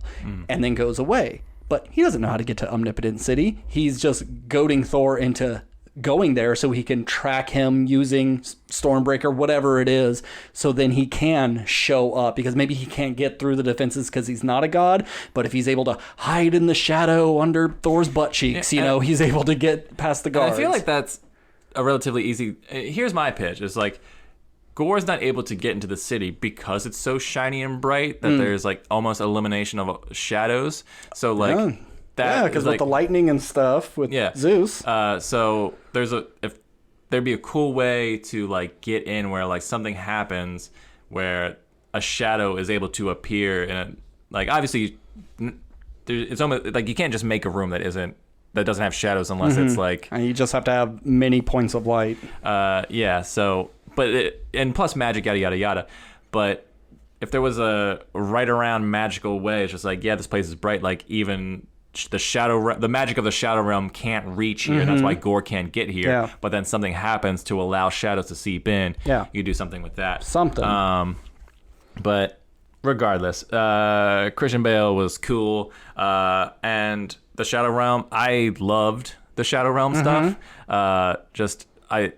This is the first time we've ever seen the MCU do black and white for an extended period of time. I would think so. I mean, in Thor the Dark World, when you have Malekith and stuff, it's very desaturated because they're just the dark elves, but nothing pure black and white where only color shows up in small flashes. I thought all this was like real fucking cool. I wanted to see more of this. Sure, but can you think of a action set piece that was interesting or fun? Yeah, that was the action set piece. What are you talking about? I mean, the location is fine, but I can't think of a single thing that happened in that fight that was interesting.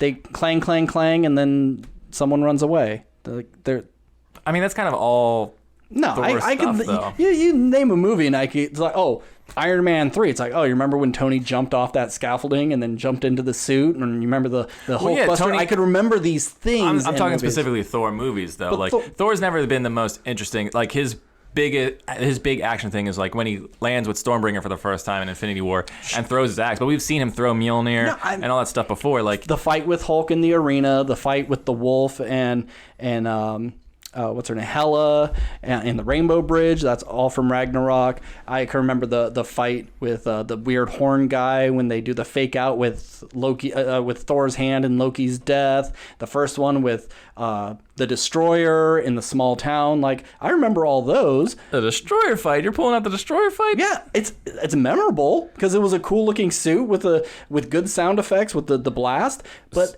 So a robot is more memorable than an entire sequence that is black and white and visually appealing with like multiple monsters and Gore the God Butcher fighting with a sword. That's all I remember is just it was in black and white and they were there.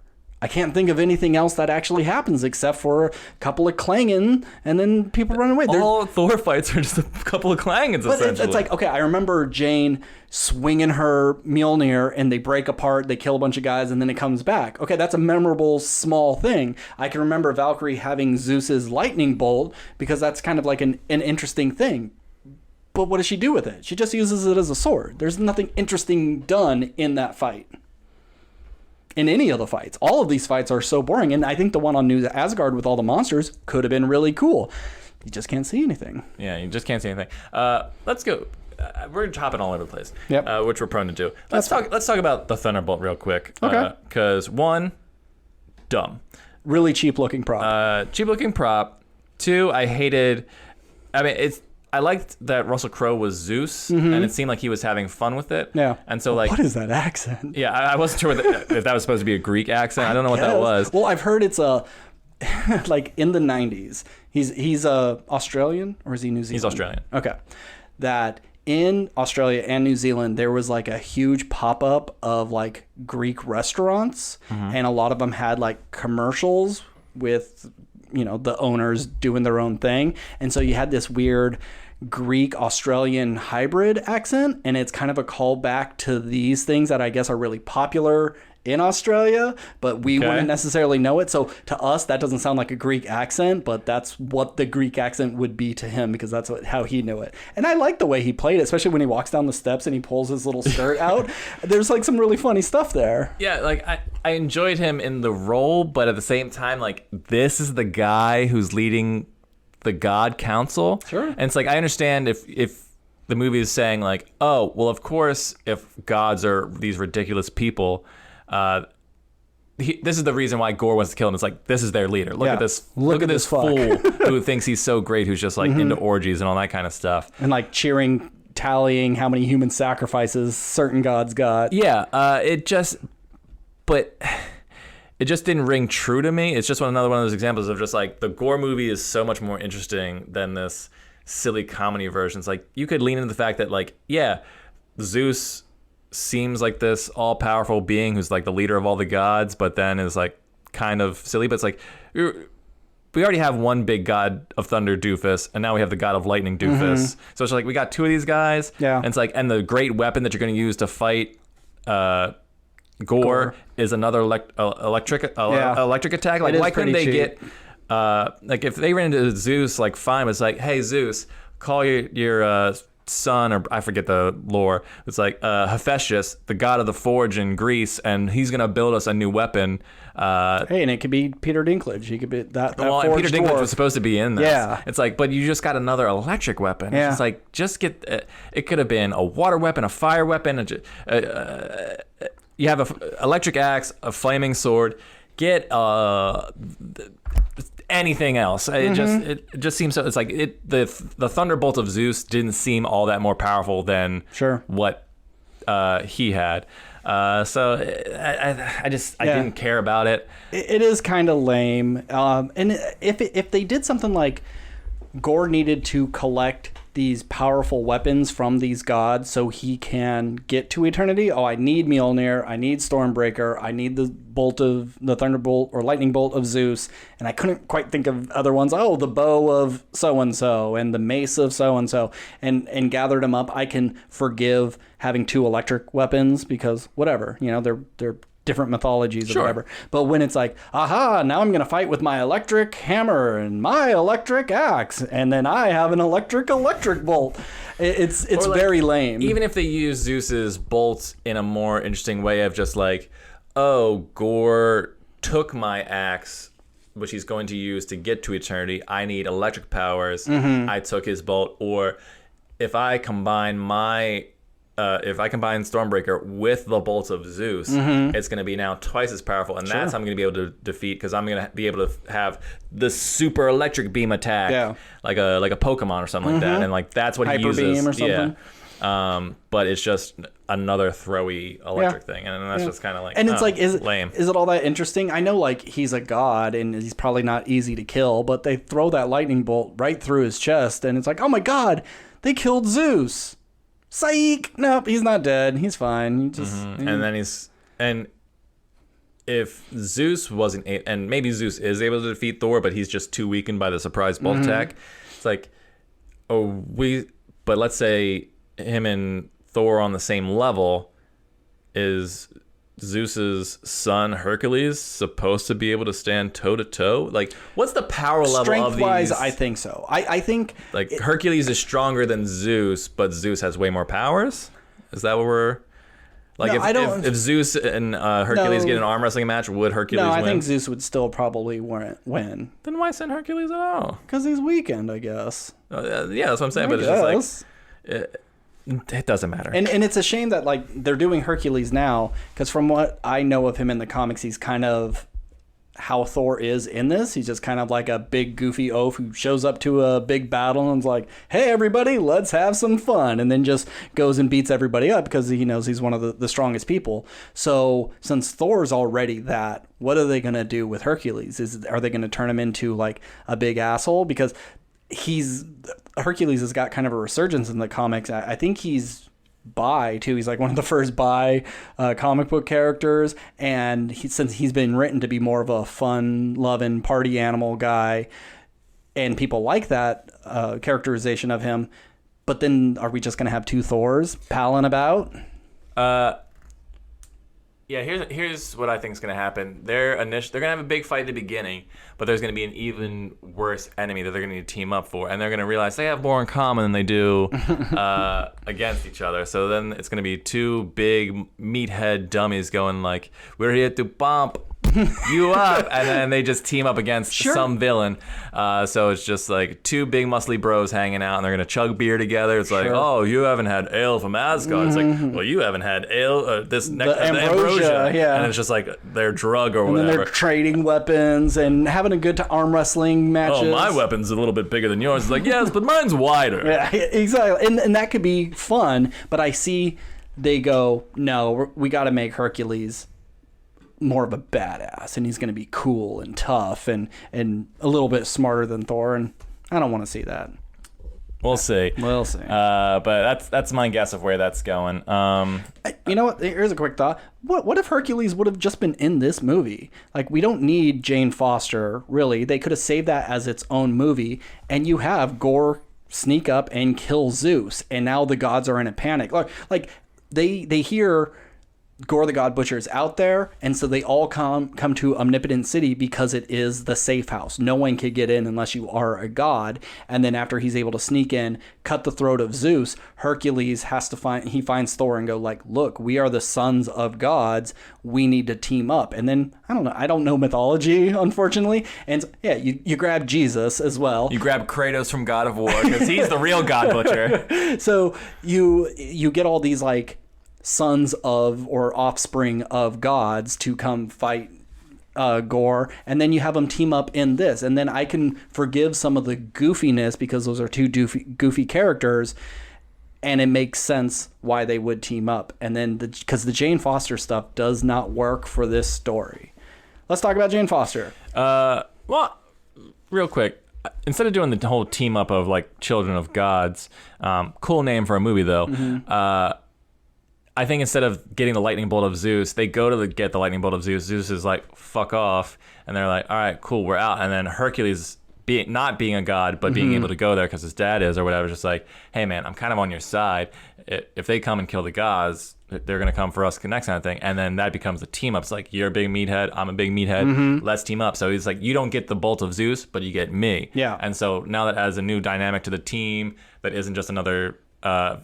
Asgardian type, because even though Jane's from Earth, she has Asgardian powers, and so he's just another, and he can just be there to like punch shadow monsters, but he's there to help out. And he could do the, like, we were kind of hinted at that with Star-Lord and Thor, of them kind of being two kind of dumb guys who are going to be at odds with each other, but the Guardians go away so quickly in this, and I understand that.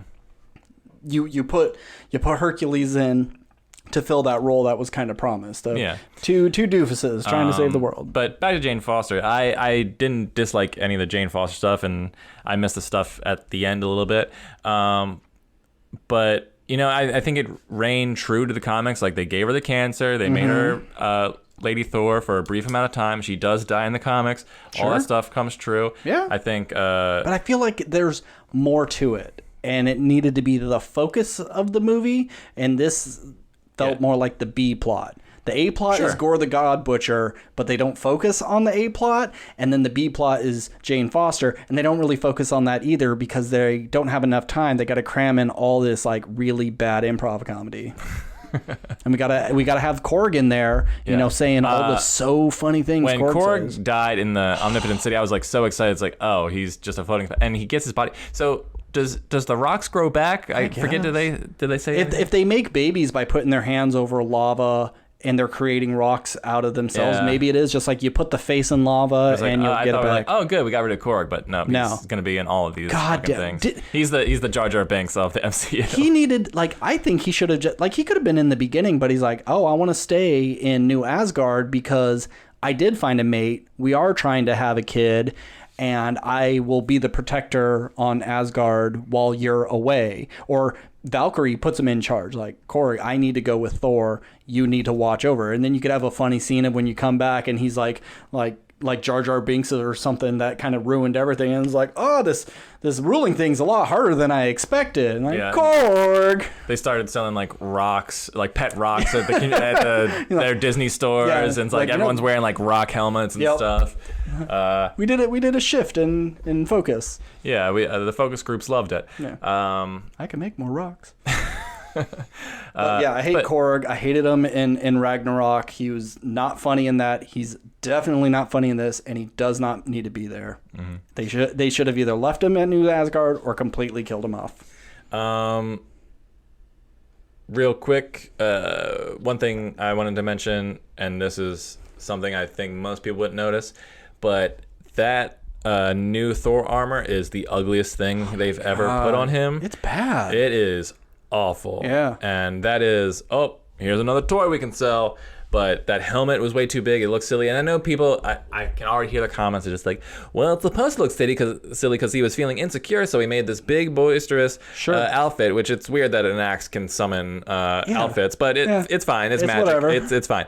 But, like, it's just a really ugly design. Like, all the outfits in this are just, like, too bright, too shiny. His helmet was dumb. I didn't like anything he wore in this movie. Like, go back to the old stuff because that shit is classically good looking. And I know they probably, you don't because Jane's kind of wearing a classic Thor look, so you don't want to have two of them. But if he was just in a scene of like, oh my God, that's Jane, I gotta look good, and he like puts on his old outfit, nope, too similar, puts on the outfit that he's wearing there, and is like, not flashy enough, and he does it one more time, and it's even bigger and gaudier and even dumber, and then goes, too much, and then goes back to this one. I could probably even like be okay with that. You can still sell those toys. Yeah. It's like, but that helmet is so ugly. Yeah. They finally give him a good, we got a helmet in Ragnarok and we got a little bit in the first Thor. Oh, the flip down helmet from Ragnarok? Yeah. I fucking love that helmet. So cool. But then this one, it's all how much covers the nose and mouth and how big the eye holes are. Like Jane's, I think, looks fine. Yeah, I like Jane's outfit. His looks like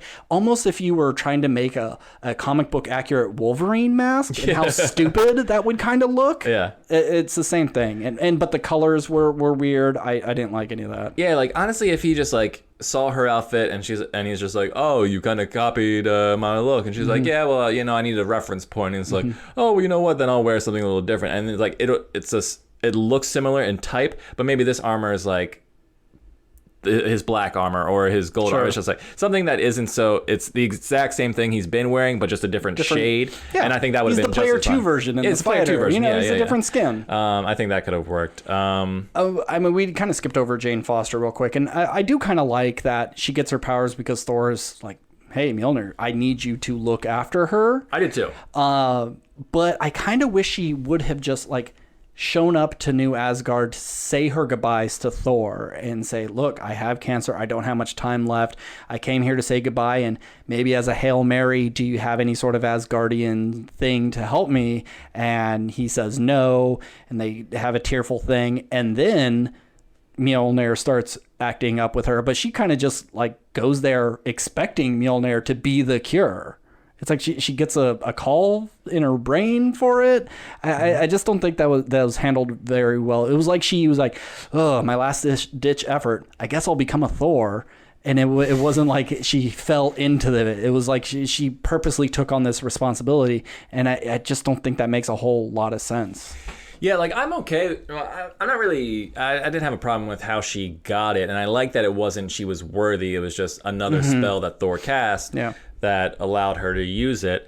But I will say that I think it's weird. That's like she got the power, and then she's like, "I guess I'll do Thor shit." It's like, but that's not. You didn't come here to do Thor shit. It's like I get, like, the place is attacked, and when Thor showed up and was like, "Hey, Valkyrie," it's like, "Oh, there's the new guy," but it's like she's been doing Thor shit for a while. It's just like this is his first time back on planet Earth. Not like she's been doing it for like a month or whatever, but like she's done hero stuff. Like every bit of action has been done off screen in this movie. Yeah, it's like so she's been Thor for a while, but we don't see any of it. So it's like now she's just kind of jumping into it. I don't really care for that, but I like how she got the hammer of Thor.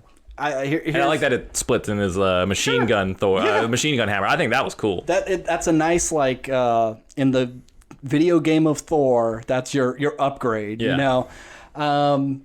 Okay, here's another pitch.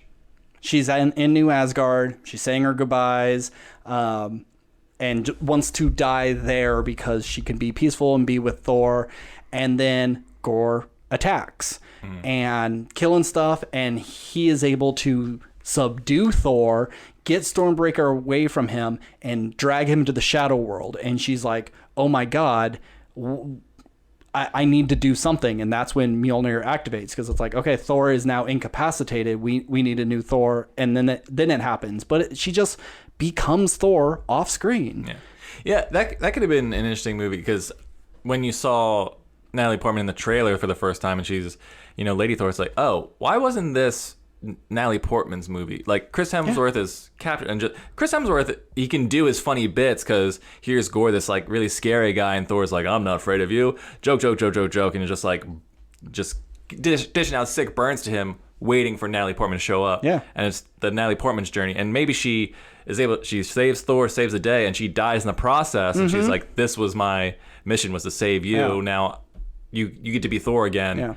This was my one-off mission. And it would probably been more effective and more interesting. It's like, we love Chris Hemsworth, and we love his time for him, and we love his Thor, but it's like he's gonna take a break for this one. But I get why it's just like, no, it's gonna be a team up movie with two Thors. It's like, because you gotta have Chris in, because the ladies love looking at him. If they were trying to really shake things up, and when I first heard about this movie, I really thought, well, you have a character named Gore the God Butcher, he's gonna kill Thor, and that's why Jane becomes new Thor, because there always needs to be a Thor. And they're going to do something really bold and go, you may have lost Tony, you may have lost Cap, but at least you have Thor. Psych! We're killing off, because we have like a new Black Widow, we have a new Hawkeye. This would be our new Thor. And even if you're not going to kill him off, you can make it seem like you kill him off, take him away, and this is Natalie Portman and Valkyrie and their journey to, rescue, stop, whatever it is, and make Chris Hemsworth more of a supporting character. Yeah.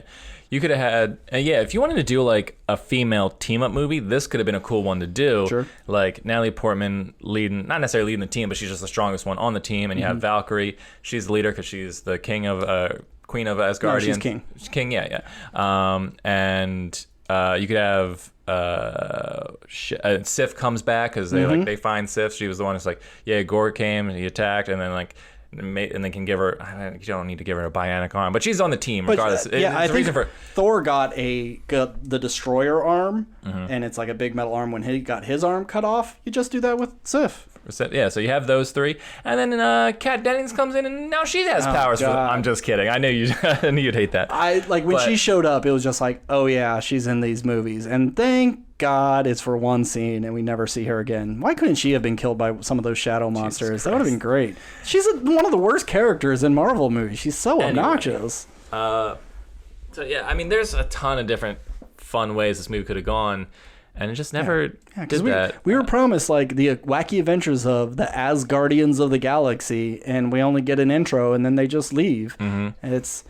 I really don't like that action sequence. It was weird, like seeing him like do the Jean-Claude Van Damme splits, and then he does like a high kick, and it's like Thor doesn't kick people; he punches people, he hits people with hammers. He should kick people though. Like, we saw him naked in this movie. Like, dude's got some thighs on him. Yeah. He's got a bit of everything on him, as we can tell from all the women and men falling over from just looking at him. Goodness. Korg bad. Natalie Portman, I think they did dirty, even though she gives it her all. Okay, can we talk about Valkyrie? Sure.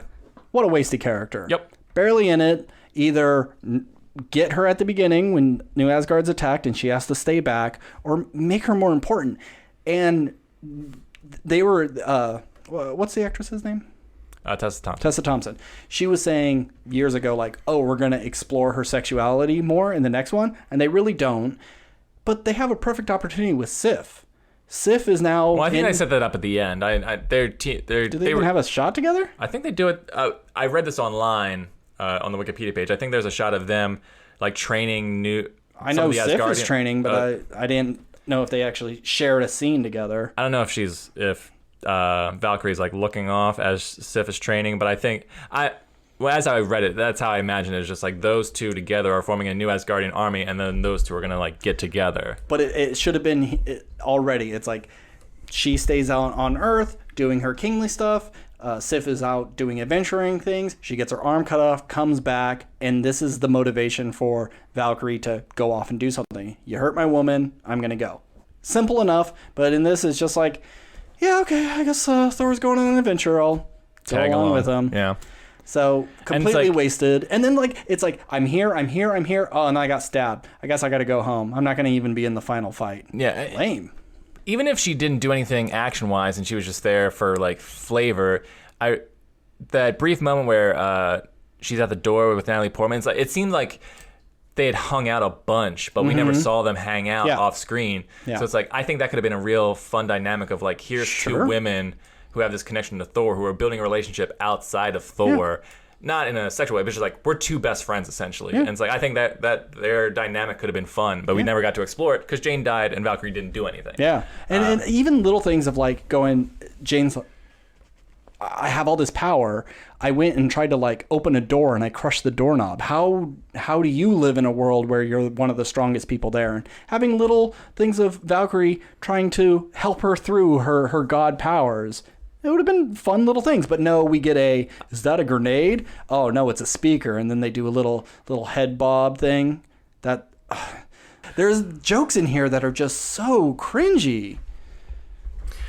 Yeah, real quick, back to the Valkyrie King stuff. I want to go back to New Asgard. One, we talk about on this podcast a lot. It's like I want to see more how the world changes due to these things. Yeah. I like that New Asgard kind of became like a theme park area. Sure. I thought that was a fun idea, and they're using magic to increase tourism and get themselves money. It's a smart play by the king. get it. I think it was a great choice. But I feel bad for the, like, Asgard was destroyed. We got a couple of them off. They got onto a spaceship. Thanos came, killed half of them. Those half got to Earth. Then Thanos snapped it. So even another half of that. And then it's like, geez, I've survived all these cataclysmic events. And yes, that half comes back. And then this is our new home. Our people are minimal. Yeah, let's turn our new homeland into a tourist trap. It seems kind of cheap. You gotta adapt, baby. And I could see people being like, what the fuck is this? Like, we're trying to keep a hold of our ancestry, and you just turn it into like a cruise ship docking port. I would be embarrassed if I was an Asgardian, but it makes sense. Sure, yeah. And I do like seeing it, but I'm seeing it from their perspective. And I mean, I imagine it was written for more of like a joke kind of thing. It's just like, okay, well, like, what if we just had Thor and he travels through space on like a Viking? Like, I feel like that was the idea. It's like, we want to put Thor in a Viking ship that travels through space. What if we made it like one of those Disney rides? Because we work for Disney. It's like, oh, but and then I imagine that's where the idea started. It's like, okay, we'll make New Asgard a Disneyland kind of place. Sure. But the point is, whether you like it or not, I just like the idea of like there is bigger world, like the world changes because these people have come to this planet. Heroes exist. Okay, we're gonna build around it, and like this is how our income and living in on this planet is like. We need money to survive, to buy things. This is our tourism thing. Sure. So I just like that idea. And just another real quick aside, what do you think about the Asgardian playwright actors coming back? Chris Hemsworth brother and Matt Damon, and now surprise cameo by Melissa McCarthy, because I didn't know she was in it. Yep, and her husband was like one of the stagehands. But did you know who was Odin? Sam Neill, from Hunt the Wilder People. Come on, Sam Neill from Jurassic Park. I say Hunt for the Wilder People because Taika directed Hunt for the Wilder People. I'm not sure they know each other. Yes, they're both New Zealanders. Was he in Thor Ragnarok? Was Sam Neill? I don't remember. Okay. I am fine with them coming back because it is a fun. The fans like these characters because they are played by other actors. Isn't that a funny thing? But just let them have their play. Matt Damon doesn't need to come up and ask about lines and how to adapt something. It's playing the joke too long. They just need to be the actors, and that's it. Yeah, I didn't necessarily care for the scene all that much because like we've already had that bit of them doing the play, but I like seeing really low budget plays in big budget movies and like, trying to do special effects and like that's just a me thing. I really like seeing like them just have a hammer that just like is on a string that's kind of like weakly crossing the stage. All that stuff I thought was kind of fun. Yes, but as characters, they didn't. But from a story movie standpoint, I didn't care about it. Yeah. But just from a visual standpoint, I was like, okay, this is kind of fun. Yeah. Let's talk about Eternity and The Wish. I guess that's the last bit. I guess we haven't really talked about. Sure. I mean, there's a few other things I'll talk about, but I mean, I was pretty impressed to see Eternity. I remember having his trading card. I used to collect, Marvel trading cards back in the day. And Eternity was one of, I don't know this character. I never read a comic that he was in, but I always thought he was really striking of just this kind of almost Galactus with a cape silhouette that is just the entire universe inside. It's like, oh, that's really neat. Never would I have thought we'd see him in a movie. So that was pretty interesting.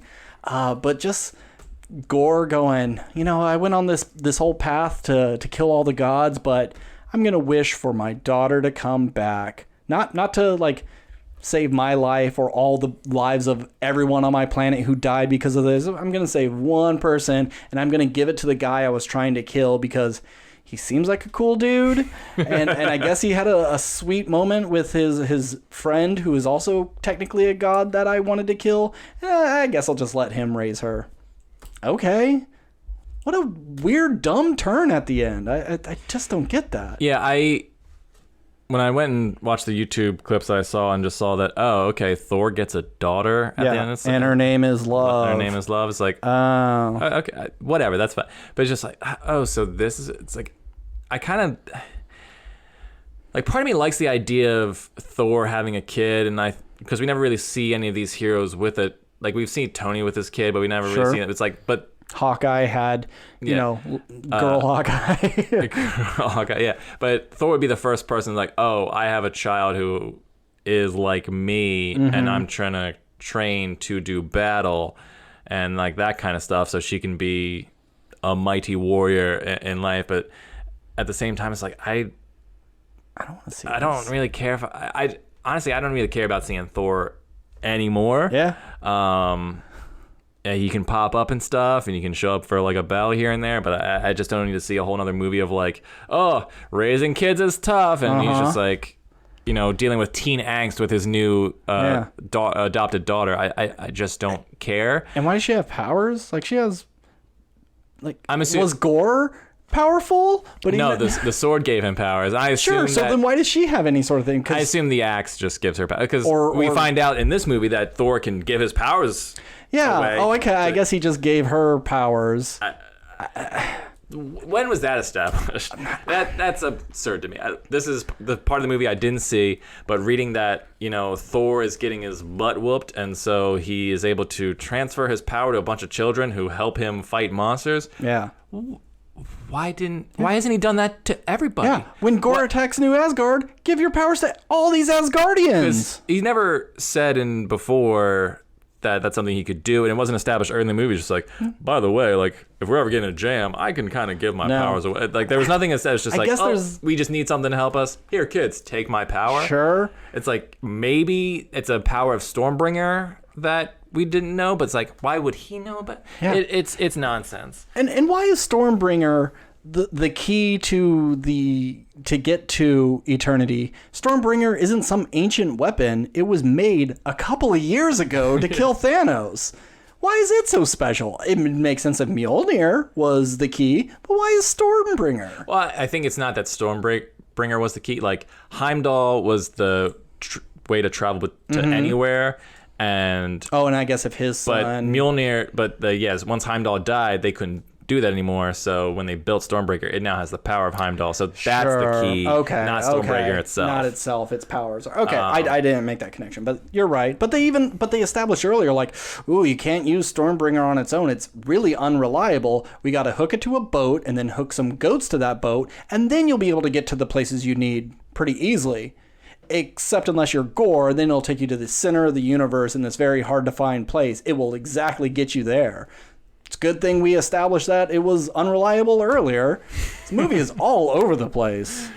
Yeah. Fuck the daughter, and it's Chris Hemsworth's kid in real life. Yeah. And it's like, okay, well, I just want to make sure my daughter gets a paycheck in case I die and all my money goes away. His wife played the wolf girl in the beginning, and his son played young version of him. And I get it. If I was a parent, I'd do the same thing. For background characters, but not as like this potential new sidekick. And like, I mean, I'll say that it could have just been like, she'll play, because she doesn't even speak or like has one line or something in the beginning. She has a couple lines, yeah. Oh, okay.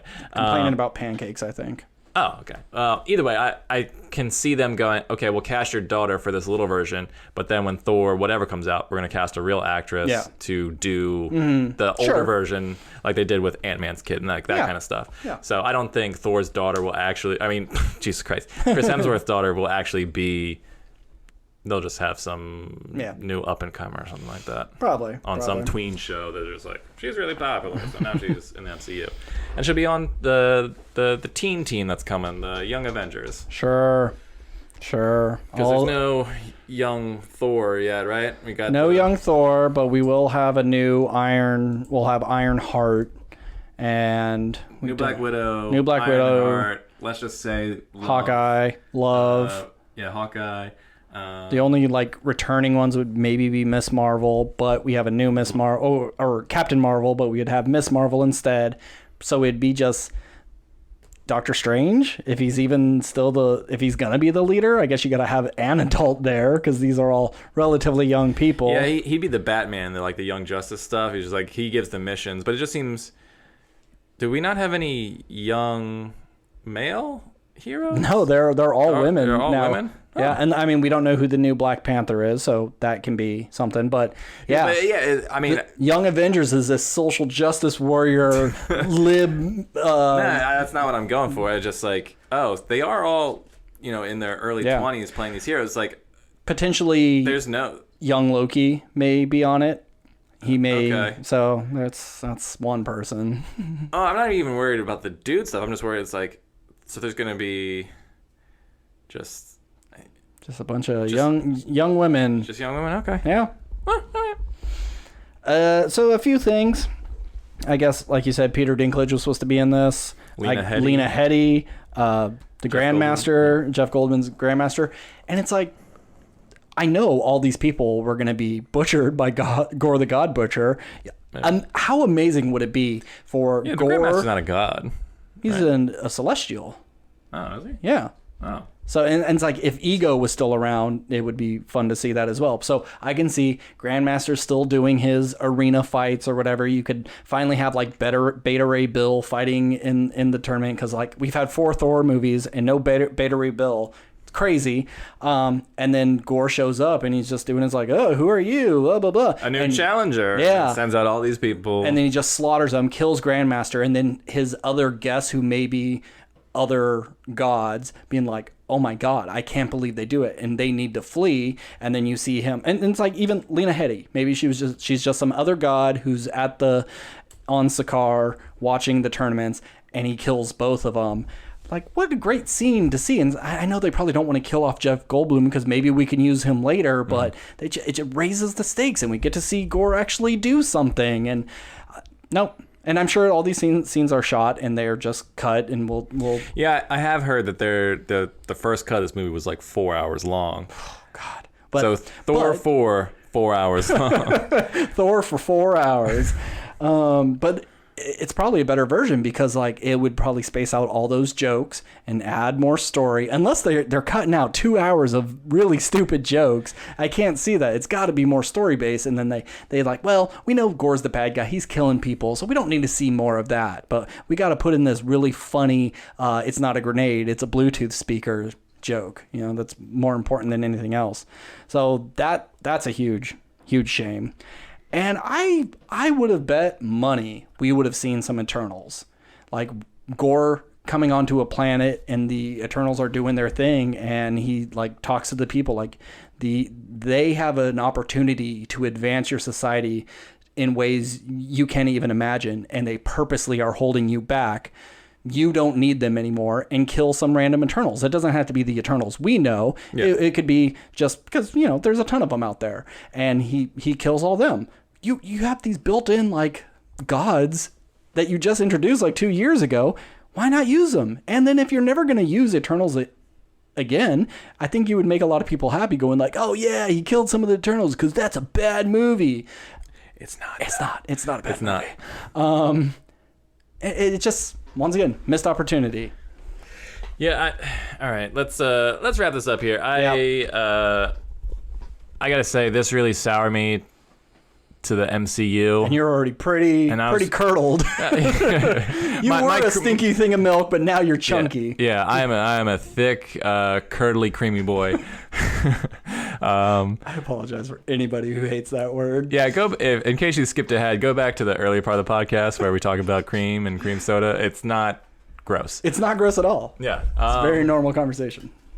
But yeah, I'm looking forward to Wakanda Forever just to see what happens. Yeah. But that is the only MCU thing I'm like looking forward to, in quotation marks. Yeah. Because everything else I really don't get. Like, I don't care about She-Hulk show. I don't care about the Fantastic Four. It's like, don't get me wrong, like I'd be interested to see a trailer and who they cast and all that stuff. And I loved the X-Men movie, or at least half the X-Men movies, and I'm interested to see what they do with that. But like, if like this is the kind of movies that we're just gonna keep getting churned out, I don't care. Like, I'm not going to keep spending money on these things. I'm going to wait till they hit Disney Plus, and I'll just watch it, and then maybe I'll enjoy it more because, like, oh, I didn't spend money on it, and I don't have to care because, like, I can just watch it on my own terms, and I'll get to it when I get to it. But the MCU currently for me is, like, really turning me off from being like, you guys are still making great stuff.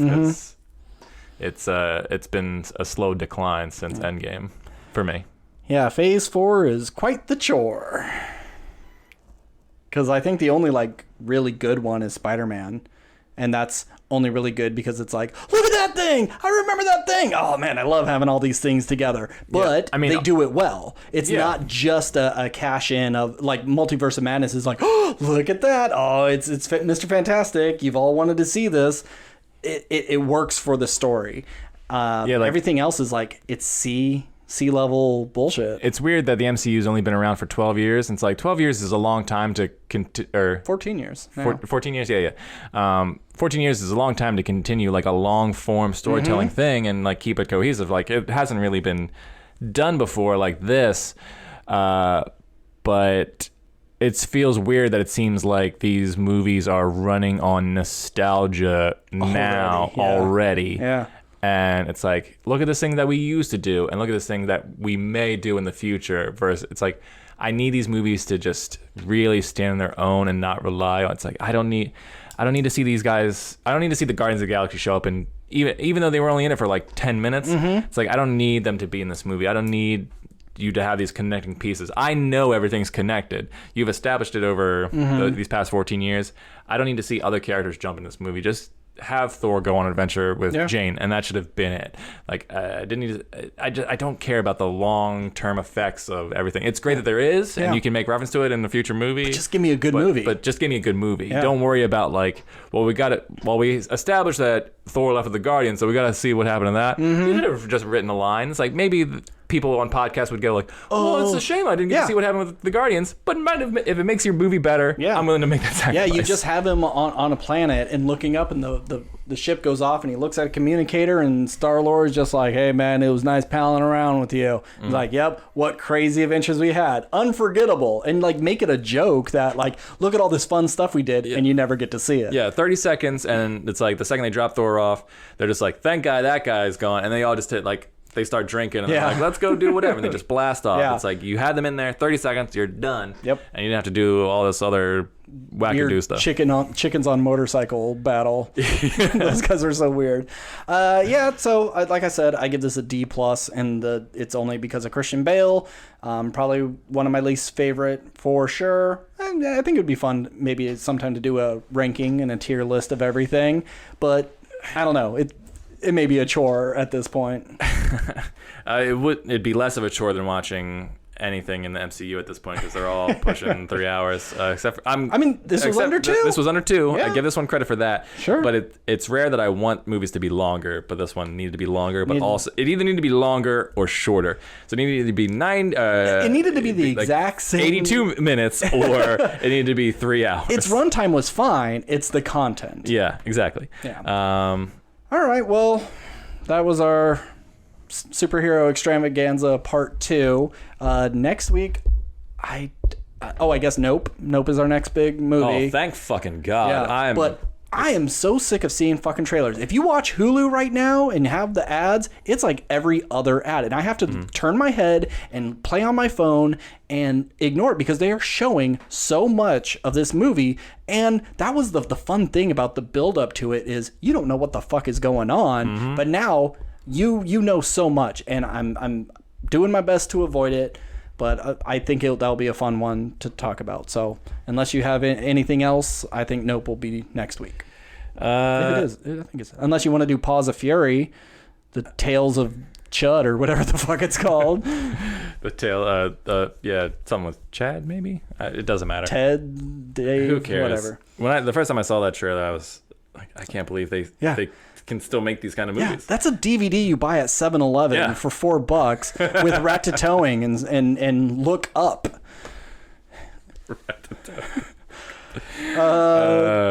So next week probably Up. I think we need to do another. Nope. Oh God.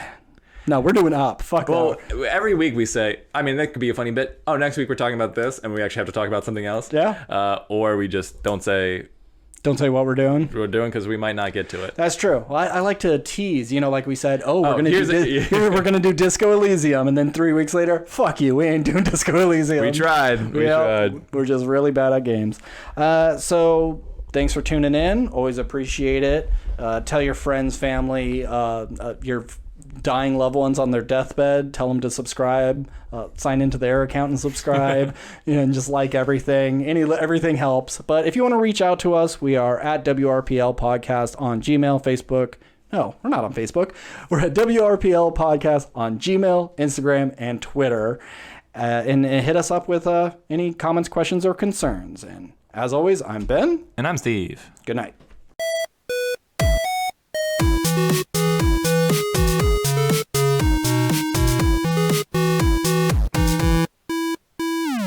An old thick head card carrying cream boy